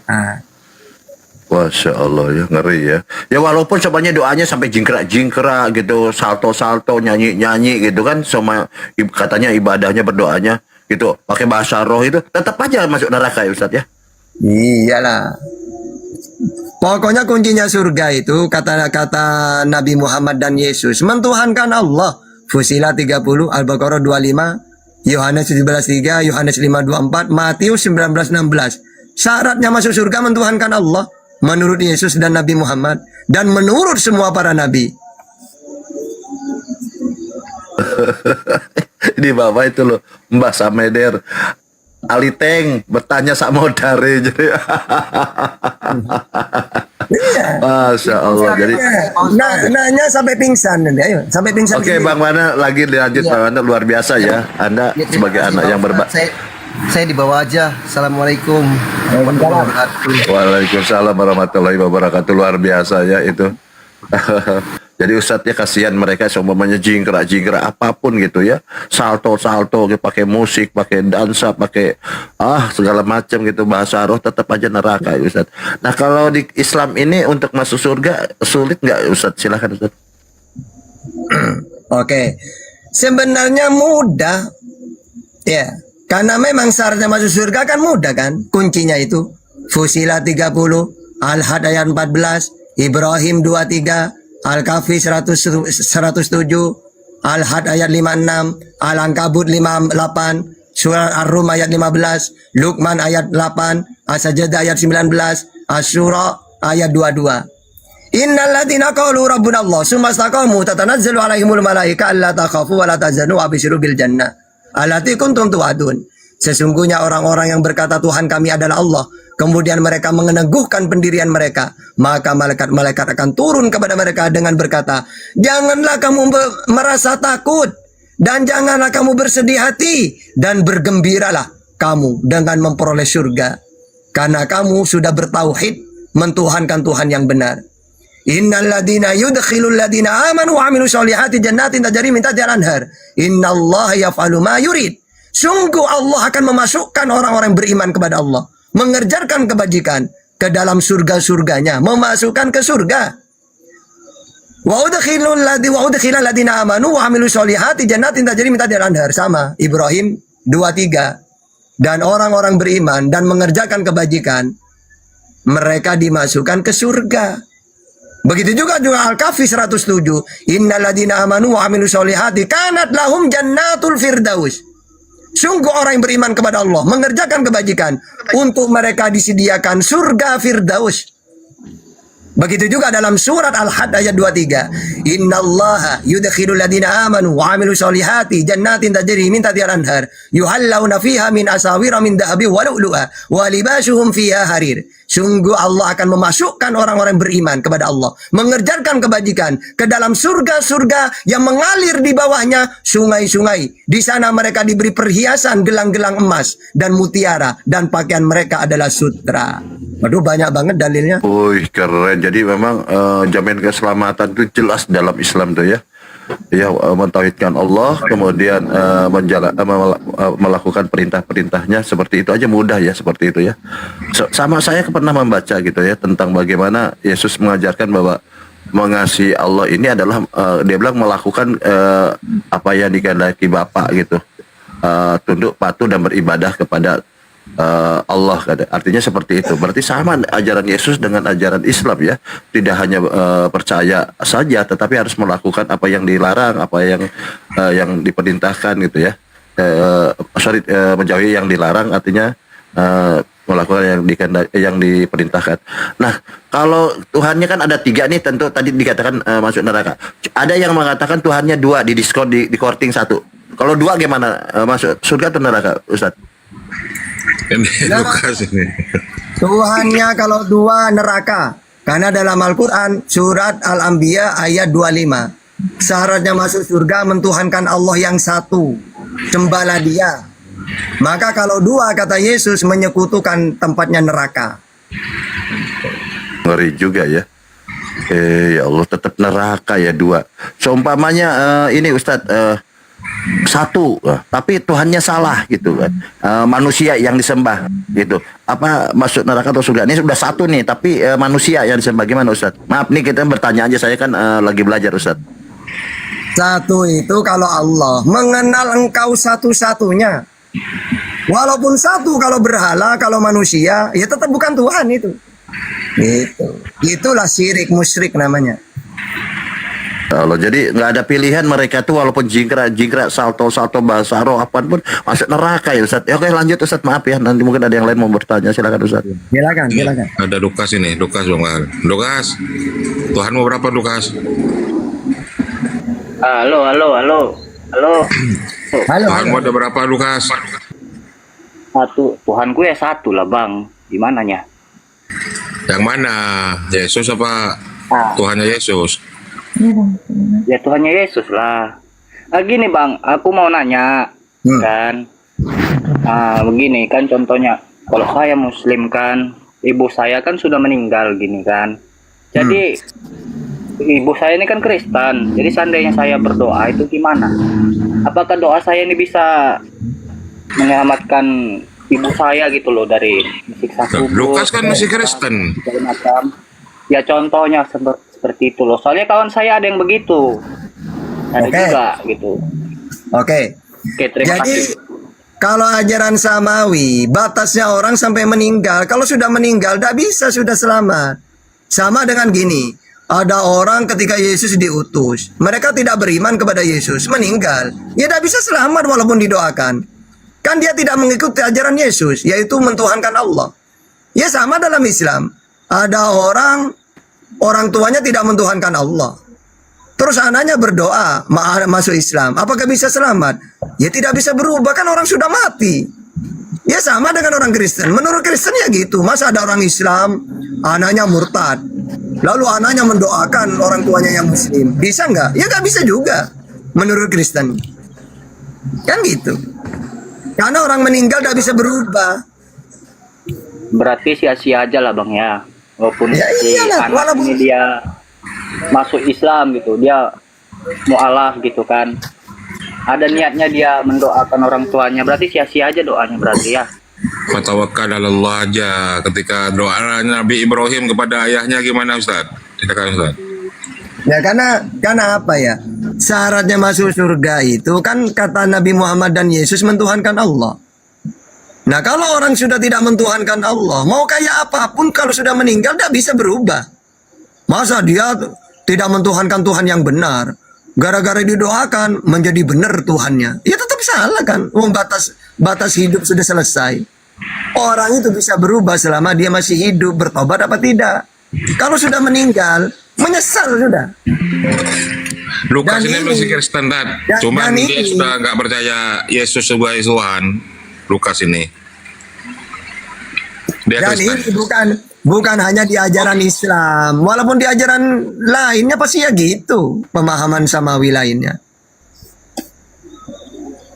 Oke lah Bang, oke. Udah paham kok sekarang ya. Soalnya kan begini Bang. Soalnya saya kan ada niatan mau mualaf nih kan.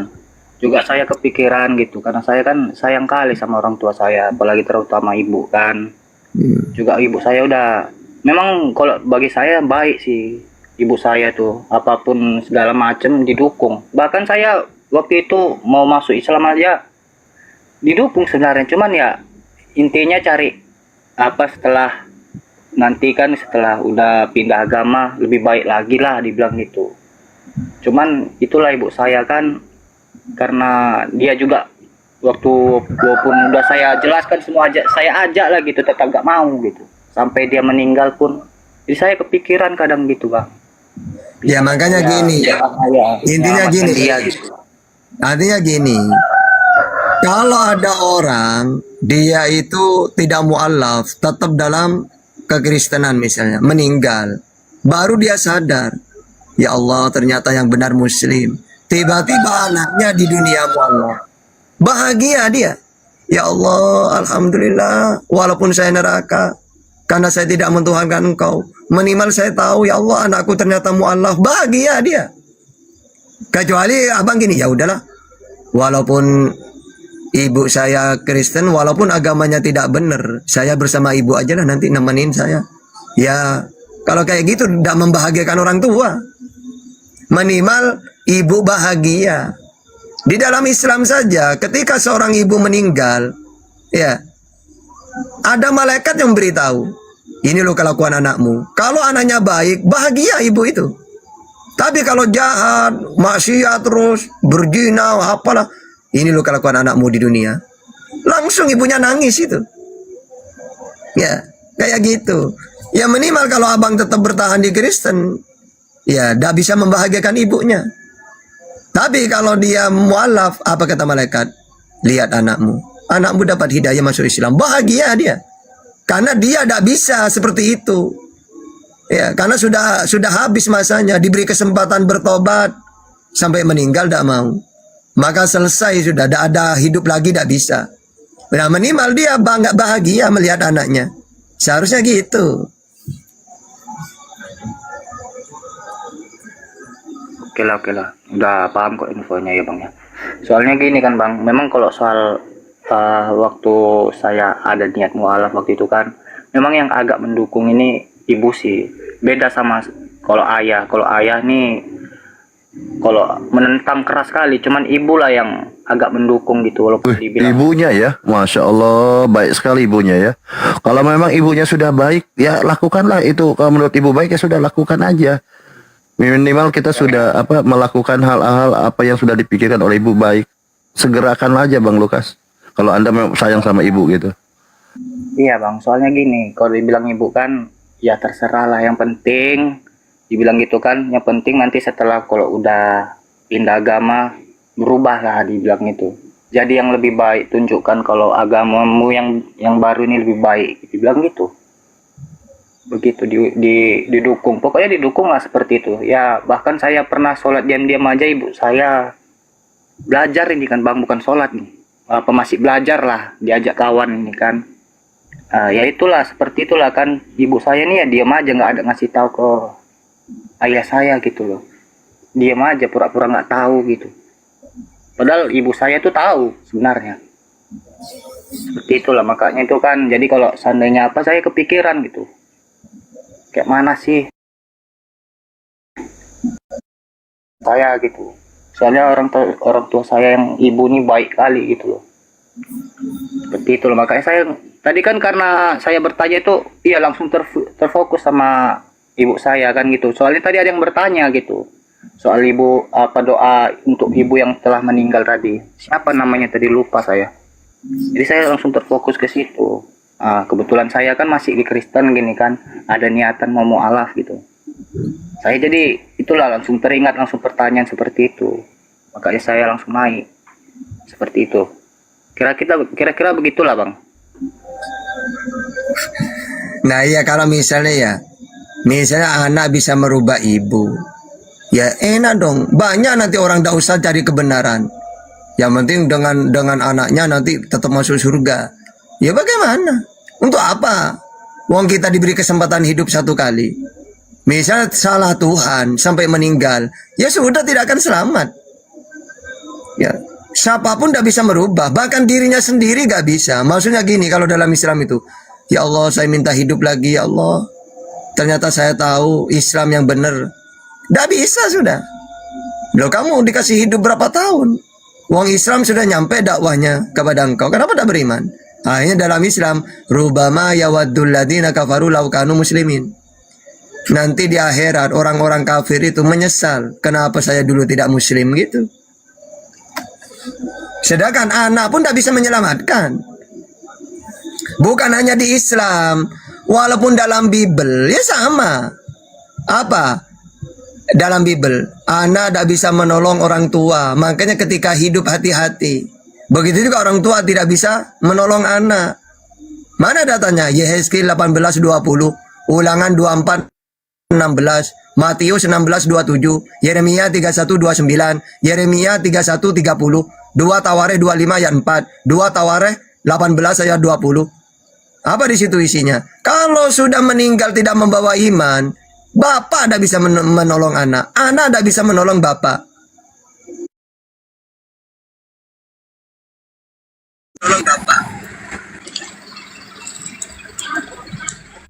Dilakukan dengan sebenar-benarnya. Makanya saya tadi bilang semua ajaran samawi ya sama. Gitu.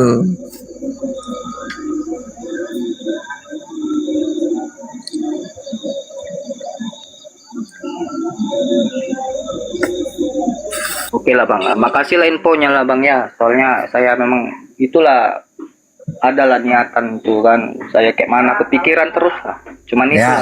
akhirnya ya udah terjawabkan lah sama Bang kan. Terima kasih banyak lah pokoknya Bang. Ya sekarang fokus, intinya fokus ke diri sendiri lah. Kalau yang ibu udah pergi, biarlah gitu. Tapi nggak masalah kan seandainya saya Bang, contoh masih mendoakan ibu saya gitu, berusaha. Ya, doa. Masalah kan? Oke lah. Minimal nanti kalau di hadapan Yesus dihakimi, minimal kita bisa menjawab gitu kan, Yesus akan menghakimi nih. Ya begitu Ustadz ya mungkin ya. Minimal di hadapan Yesus Lukas akan bisa menjawab dengan benar gitu Ustadz ya. lari-lari ke Yesus ini untuk dimarah sama Yesus.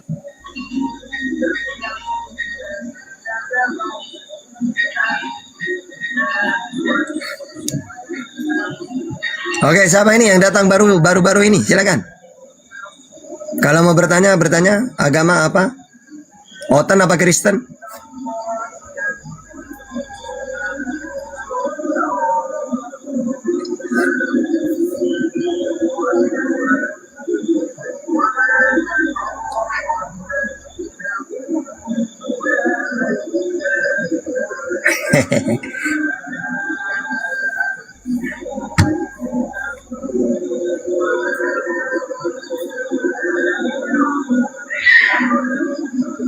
Biasa Ustadz, nih kenapa ya cerdas gitu ya teman-teman, sampai panas semua gitu kan. Ustadz ini orang Oten belum bertanya, baru satu kata aja udah tahu, oh dia jawabannya ini, jawaban ini. Luar biasa Ustadz. Assalamualaikum warahmatullahi wabarakatuh. Waalaikumsalam warahmatullahi wabarakatuh. Ini numpang tanya Ustadznya. Seperti kejadian tadi, seperti siapa ya, Bang Lukas tadi ya. Dia punya orang tua, dia belum meninggal orang tuanya, terus mu'alaf baru seminggu atau 2 hari, terus anaknya mu'alaf juga pas meninggal orang tuanya, seminggu atau 2 hari lah setelah masuk Islam dia meninggal, terus anaknya ikut mu'alaf juga. Nah, selanjutnya dia mendoakan orang tua, apa termasuk dia muslim? Oke. Di zamannya Nabi, Khalid bin Walid, panglima terhebat. Ada juga apa Gorgia namanya itu, panglimanya Romawi. Karena dia kagum ke Khalid, kok bisa orang ini panglima hebat muslim ini. Sedikit selalu menang kalau dipimpin orang ini. Jangan-jangan dia dapat pedang dari langit dia. Penasaran. Kalau dulu perang itu, wakil dulu, panglima ketemu panglima ke depan. Ya, untuk mengesahkan gimana ini? Deal, perang? Ya, gitu.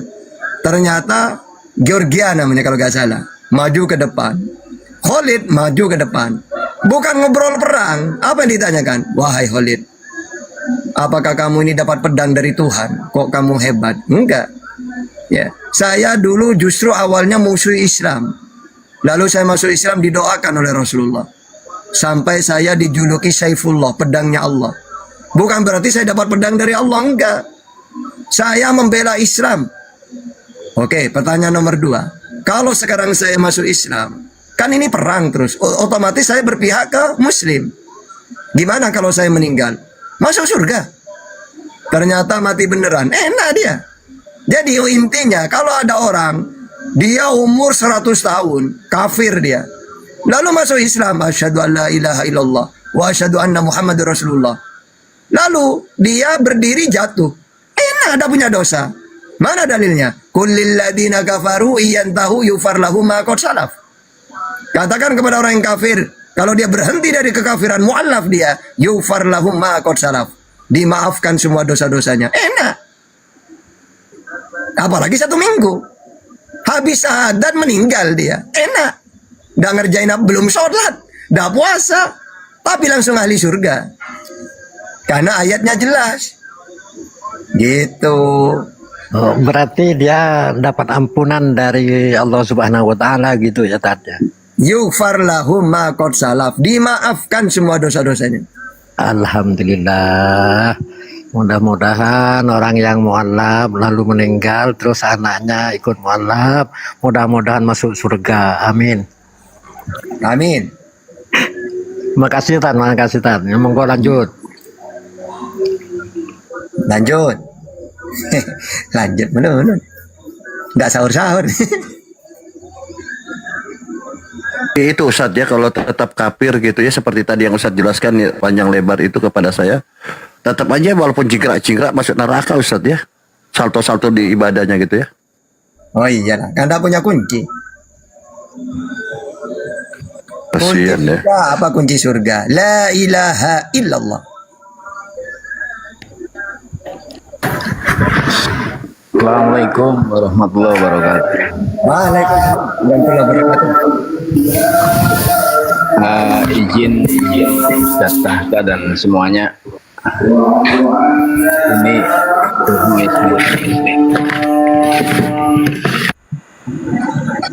izin Ustaz Tahta. Gini Ustaz Tahta, saya tuh hidup dalam apa ya? Gini, almarhumah istri saya kan mualaf tuh. Udah meninggal 4 tahun, hampir 4 tahun. Nah, saya tiap harinya hidup berdekatan dengan saudara dari almarhumah istri yang notabene masih Katolik. Sesekali ingin membuka ruang dengan modal sering mendengarkan dialog ini kan, diskusi lintas agama. Tapi nggak pernah memberi ruang, kayaknya kalau disentil sedikit ya mengalihkan pembicaraan. Mungkin ada metode Ustadz. Memang kita di Muslim kan nggak berkewajiban untuk mengislamkan orang ya, tapi paling tidak menyampaikan kan ya gitu ya. Tapi sejauh ini kalau kedekatan dekat, hubungan biasa ya harmonis lah. Dari anak tertuanya itu laki-laki, tapi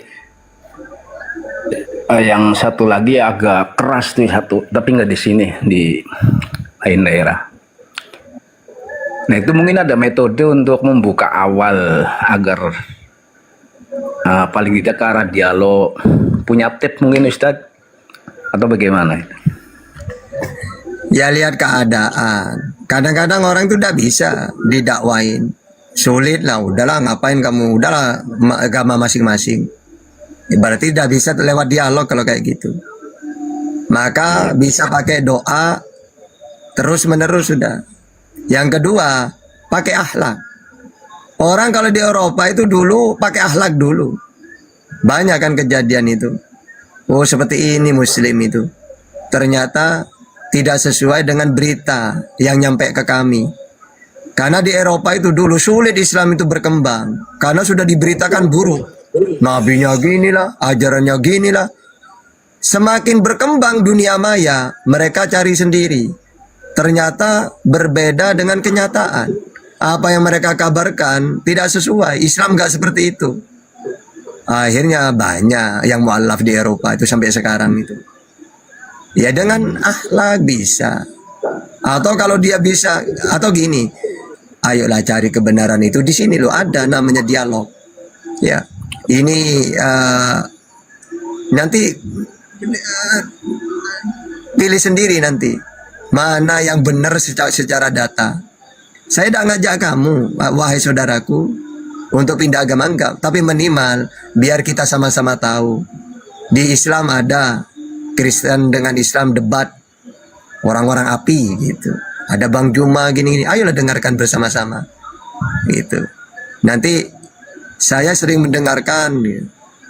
Dan kalau bisa kalian juga ayolah dengarkan biar tahu kebenaran yang sebenarnya. Bisa cara kayak gitu. Terutama doa. Kalau sayang ya Allah, semoga mereka ini dapat hidayah ya Allah, ya gitu. Jadi banyak cara. Gitu. Kalau saya punya pemikiran gini, tapi kalau tak pikir ya pengecut juga, makanya nggak saya lakukan. Cuman itu ide-ide yang menurut saya kurang logis terus pengecut. Intinya gini, mau tak share semacam debat-debat kayak gini dengan melalui WhatsApp yang nomornya nggak tahu, cuma tak pikir nggak baik juga ya kayak gini.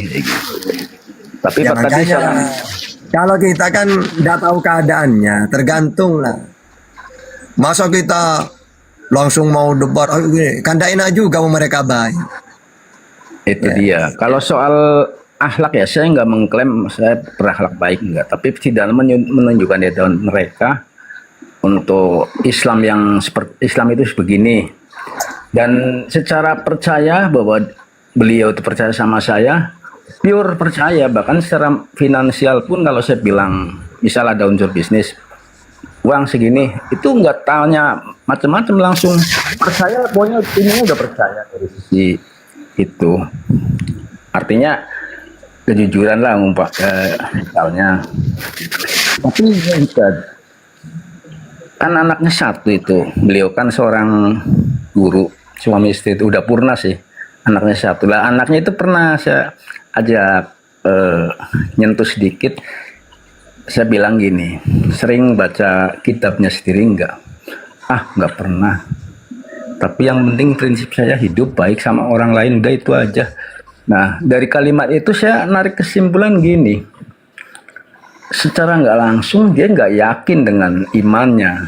Jadi cuman berbuat baik udah. Terkait dengan ritual keagamanya kayaknya nggak begitu. Bahkan bilang nggak pernah, males gitu sih katanya. Itu anaknya itu. Ya udah dewasa, udah berkeluarga juga. Tapi memang apa ya? Di mereka itu kalau sudah bicara agama kayaknya gimana sih ya? Nggak pernah menceritakan tentang ajarannya seperti apa. Cuman kalau terkait dengan agama saya nih, misalnya tentang hukum halal haram berdagang misalkan. Nah, saya tuh kasih ini pandangan. Ini dalam Islam seperti ini.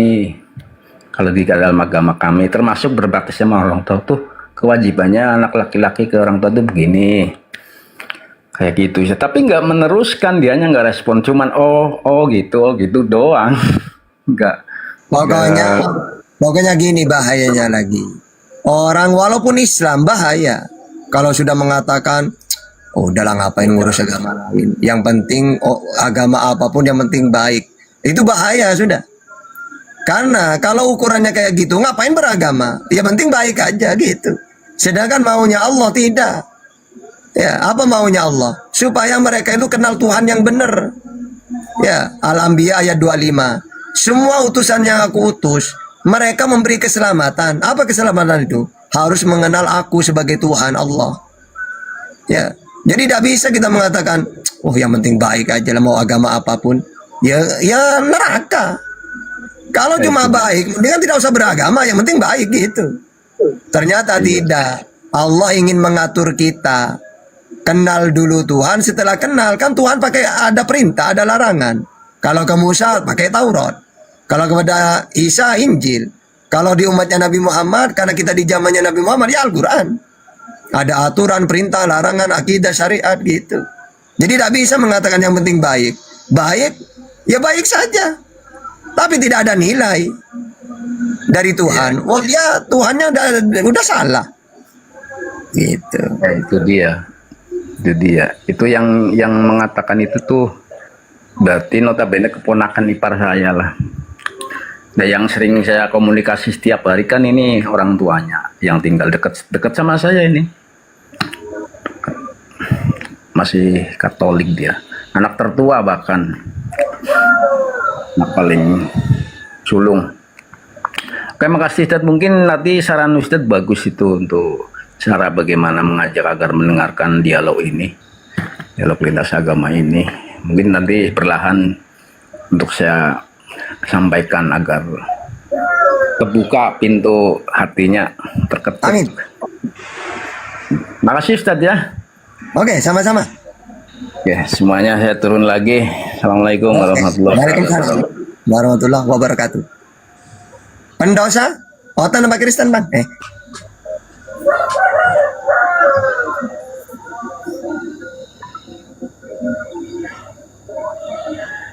Aduh, Bang Baal tidur.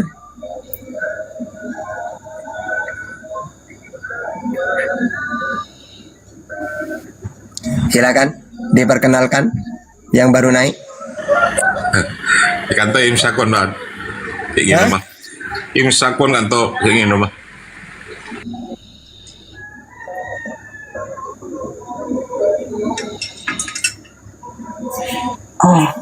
Assalamualaikum. Waalaikumsalam. Saya mau bertanya. Bertanya apa bang? Ini kan saya kan ada cewek, dia habis mualaf antara setahun lah. Terus? Jadi dia istilahnya sholat dia tuh belum sempurna gitu bacaannya tuh.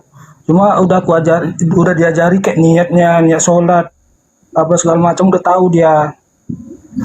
Itu gimana sholat itu Ustaz? Cuma kami sholat berjamaah terus di masjid. Oke. Gimana tuh, Ustaz? Pertama sudah bagus banget. Pertama gini loh. Yang penting dia tidak musyrik sudah. Itu poin nomor 1 sudah. Tapi masalah sholat dia harus belajar terus. Karena kewajiban. Cuma dia sudah dapat hal yang penting kunci. Yaitu la ilaha illallah. Nah masalah bimbingan gini sebenarnya. Saya ini kan dengan Ustadz Alif walaupun beliau ketua. Tapi saya juga dijadikan pengurus pembina mu'alaf. Kami punya grup WA, grup Zoom, grup WA ada. Jadi kami gantian, saya Ustadz Alif gantian. Saya bagian fikih, berarti tata cara sholat, puasa, semuanya lah. Ustadz Alif bagian akidah. Ada juga Gus Miftah, bagian ngajarin Al-Quran. Ya, kalau memang mau belajar gampang sekarang. Ya, jadi lengkap. Dalam 1 minggu kami bergantian di API itu. Saya bagian syariat, akidah, ibadah. Ustadz Alif bagian akidah. Ada yang bagian baca Quran, ngajarin. Kalau mau, gitu. Cuma yang penting dia sudah mau sholat, ya belajar terus. Masalah sholatnya tidak benar karena dia masih belajar, tidak masalah. Bahkan kalau dia baru mu'alaf, tidak tahu bacaan sama sekali. Ketika Fatihah baca apa tata, kan tidak hafal Fatihah. Subhanallah 7 kali. Ya, Subhanallah. Karena tahunya itu doang. Tidak tahu subhanallah, tak tahunya apa? Alhamdulillah. Ya alhamdulillah. Baca 7 kali. Alhamdulillah. Alhamdulillah. Setahunya. Kenapa kau 7? Anggaplah gantinya per ayat. Nanti ketika ruku, subhanallah 3 kali. Sami Allahu liman hamidah, subhanallah. Tapi jangan itu doang. Nanti terusan subhanallah sambil belajar Fatihahnya gitu. Jadi intinya kalau mu'alaf, kalau sholatnya salah, tidak sempurna, itu tidak masalah. Cuma masalahnya harus tetap belajar, jangan cuma diem. Tapi minimal dia sudah tidak musyrik lagi. Ya, sudah luar biasa. Tinggal belajar selanjutnya tentang Islam. Jangan cuma diem melulu. Gitu. Jadi aku mau nanya juga Ustaz. Jadi ada kejadian dia kan sendiri di tempat kerjanya. Jadi dia mau sholat sendiri. Jadi itulah aku bilang kan, cobalah tengok itu dari HP gitu, kayak apanya tuh kayak cara sholat gitu. Jadi yang ikuti Ustaz. Jadi dia ambil wudhu. Jadi dia apa yang di HP itu dia ikut gitu. Gimana tuh Ustaz? Ya bagus itu. Ya luar biasa, masih mau belajar dia berarti. Ya. Ya pokoknya kalau dia sudah siap mu'alaf, udah masuk Islam, tinggal belajar ilmu-ilmu Islam sudah bertahap. Tidak usah terburu-buru, udah langsung saya ingin langsung tahu, tidak bisa. Bertahap, pelan-pelan. Masalah salah dalam sholatnya, bacanya pada masalah, dimaafkan oleh Allah. La yukallifullahu nafsan illa wusaha, laha ma kasabat wa alaiha ma iktasabat. Ternyata ayat ini masalah syariat. Allah tidak akan membebankan sesuatu apapun itu di luar kemampuannya. Contohnya sholat, tidak bisa berdiri duduk, tidak bisa duduk berbaring. Begitu juga bacaan-bacaan, tidak bisa baca Fatihah, pakai dikir-dikir yang dia hafal apa. Jadi Allah tidak membebankan di luar kemampuannya hambanya. Ternyata ayat itu masalah syariat ternyata. Buktinya kalau bepergian 80 km atau 82 lah, tidak masalah, tidak puasa. Itu keringanan rukhsah namanya. Jadi Allah tidak membebankan sesuatu di luar kemampuannya gitu. Oke lah Ustaz, itu aja yang mau kutanya Ustaz. Oke, mantap, lanjut. Ustaz. Ya, sama-sama. Banyak yang nanya di bawah Ustaz. grup WA atau Zoom-nya di mana Ustadz Hatta? Gitu. Kalau grup WA-nya awalnya memang bagi orang-orang mu'alaf yang disahadatkan oleh API. Karena API itu biar tidak di-framing. Ini API ini dimu'alafkan, kan mereka bingung setelah itu mau belajar apa tentang Islam. Ya kalau di lingkungan ustadz-ustadz, kalau di lingkungan orang yang oten-oten gimana? Akhirnya API punya rencana, bukan hanya dimu'alafkan, diajarin baca Quran, tata cara ibadah, tentang akidah. 1 minggu full itu, 1 jam setiap hari itu di Zoom ya, atau di grup WA ada. Pertama dimasukkan grup WA, nanti kalau sudah jam 8, kalau sekarang kan puasa, akhirnya ditunda sampai jam berapa? Jam 9-nya. Jam 9 sampai jam 10. Ya, hari Senin dengan Selasa saya. Terus nanti hari Rabu dan Kamis Ustadz Miftah. Terus Jumat dengan Sabtu Ustadz Alif. Minggu libur. Senin Selasa saya lagi gitu.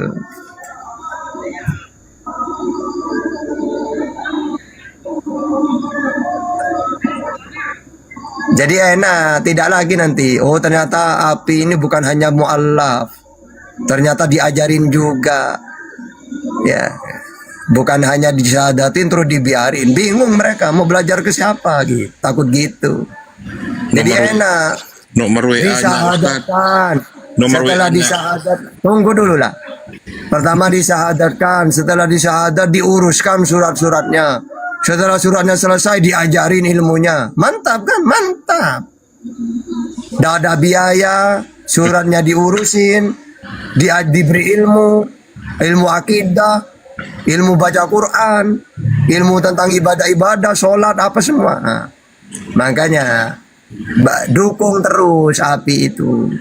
Kami di sini niatnya khairun nas anfa'uhum linnas. Sebaik-baiknya manusia mereka yang manfaat untuk orang lain. Maka jangan suudon nantinya. Dukung, butuh apapun dukung. Itu. Karena Bang Juma, Ustadz Alif dan semua anggota itu kan terbukti coba banyak yang mu'alaf. Sulit, pesantren-pesantrennya sulit memu'alafkan orang itu karena pesantren hanya untuk orang Islam. Ustadz Somad, Ustadz Adi Hidayat, mereka kan dakwanya untuk Islam. Biarlah beliau-beliau ini fokus. Nah, untuk yang menangani misionaris ini siapa kalau bukan kita?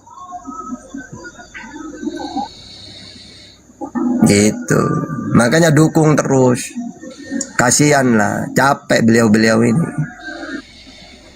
Dan bukti nyata. Nyatanya apa? Yang tidak punya ilmu bisa ngerti. Bahkan yang kafir bisa mualaf. Subuh.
Itu pertama itu. Terus kedua, ya perlahan-lahan gitu loh.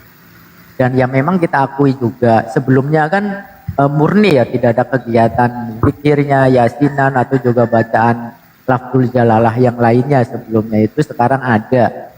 Ya memang sudah sedikit berbeda gitu loh. Tapi kan tujuannya kan tujuannya itu tetap penumbalan kepala kerbau, penumbalan sesuatu kepada selain Allah. Waalaikumsalam warahmatullahi wabarakatuh.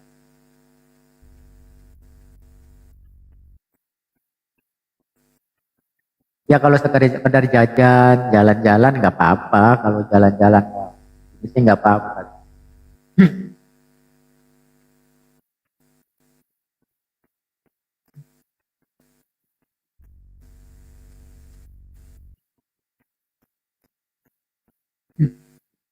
Kecuali sudah di ini ya, apa namanya, sudah dirubah ya. Jadi niat daripada pemotongan kerbaunya itu tidak diperuntukkan kepada selain Allah. Misalkan untuk pesta-pesta gitu kan, gak masalah. Misalkan penyembelihan daging kurbannya dengan nama Allah, kemudian untuk bersedekah gitu, untuk dimakan bersama, itu tinggal merubah itu yang masih susah. Mereka rata-rata masih berpikiran yaitu penumbalan kepala kerbaunya itu diperuntukkan kepada penguasa yang ada di situ.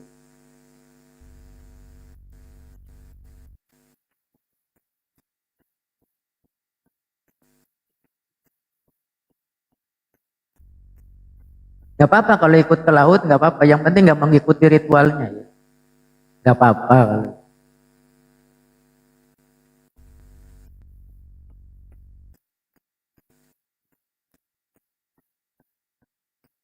Ya kalau misalkan masih ragu di lain waktunya, misalkan sehari setelah acara atau sebelum acara, ya niatkan saja ya, niatkan bukan untuk mengikuti kegiatan penumbalannya itu. Niatkan hanya sekedar jalan-jalan, rekreasi. Ya di Indramayu bener nadran itu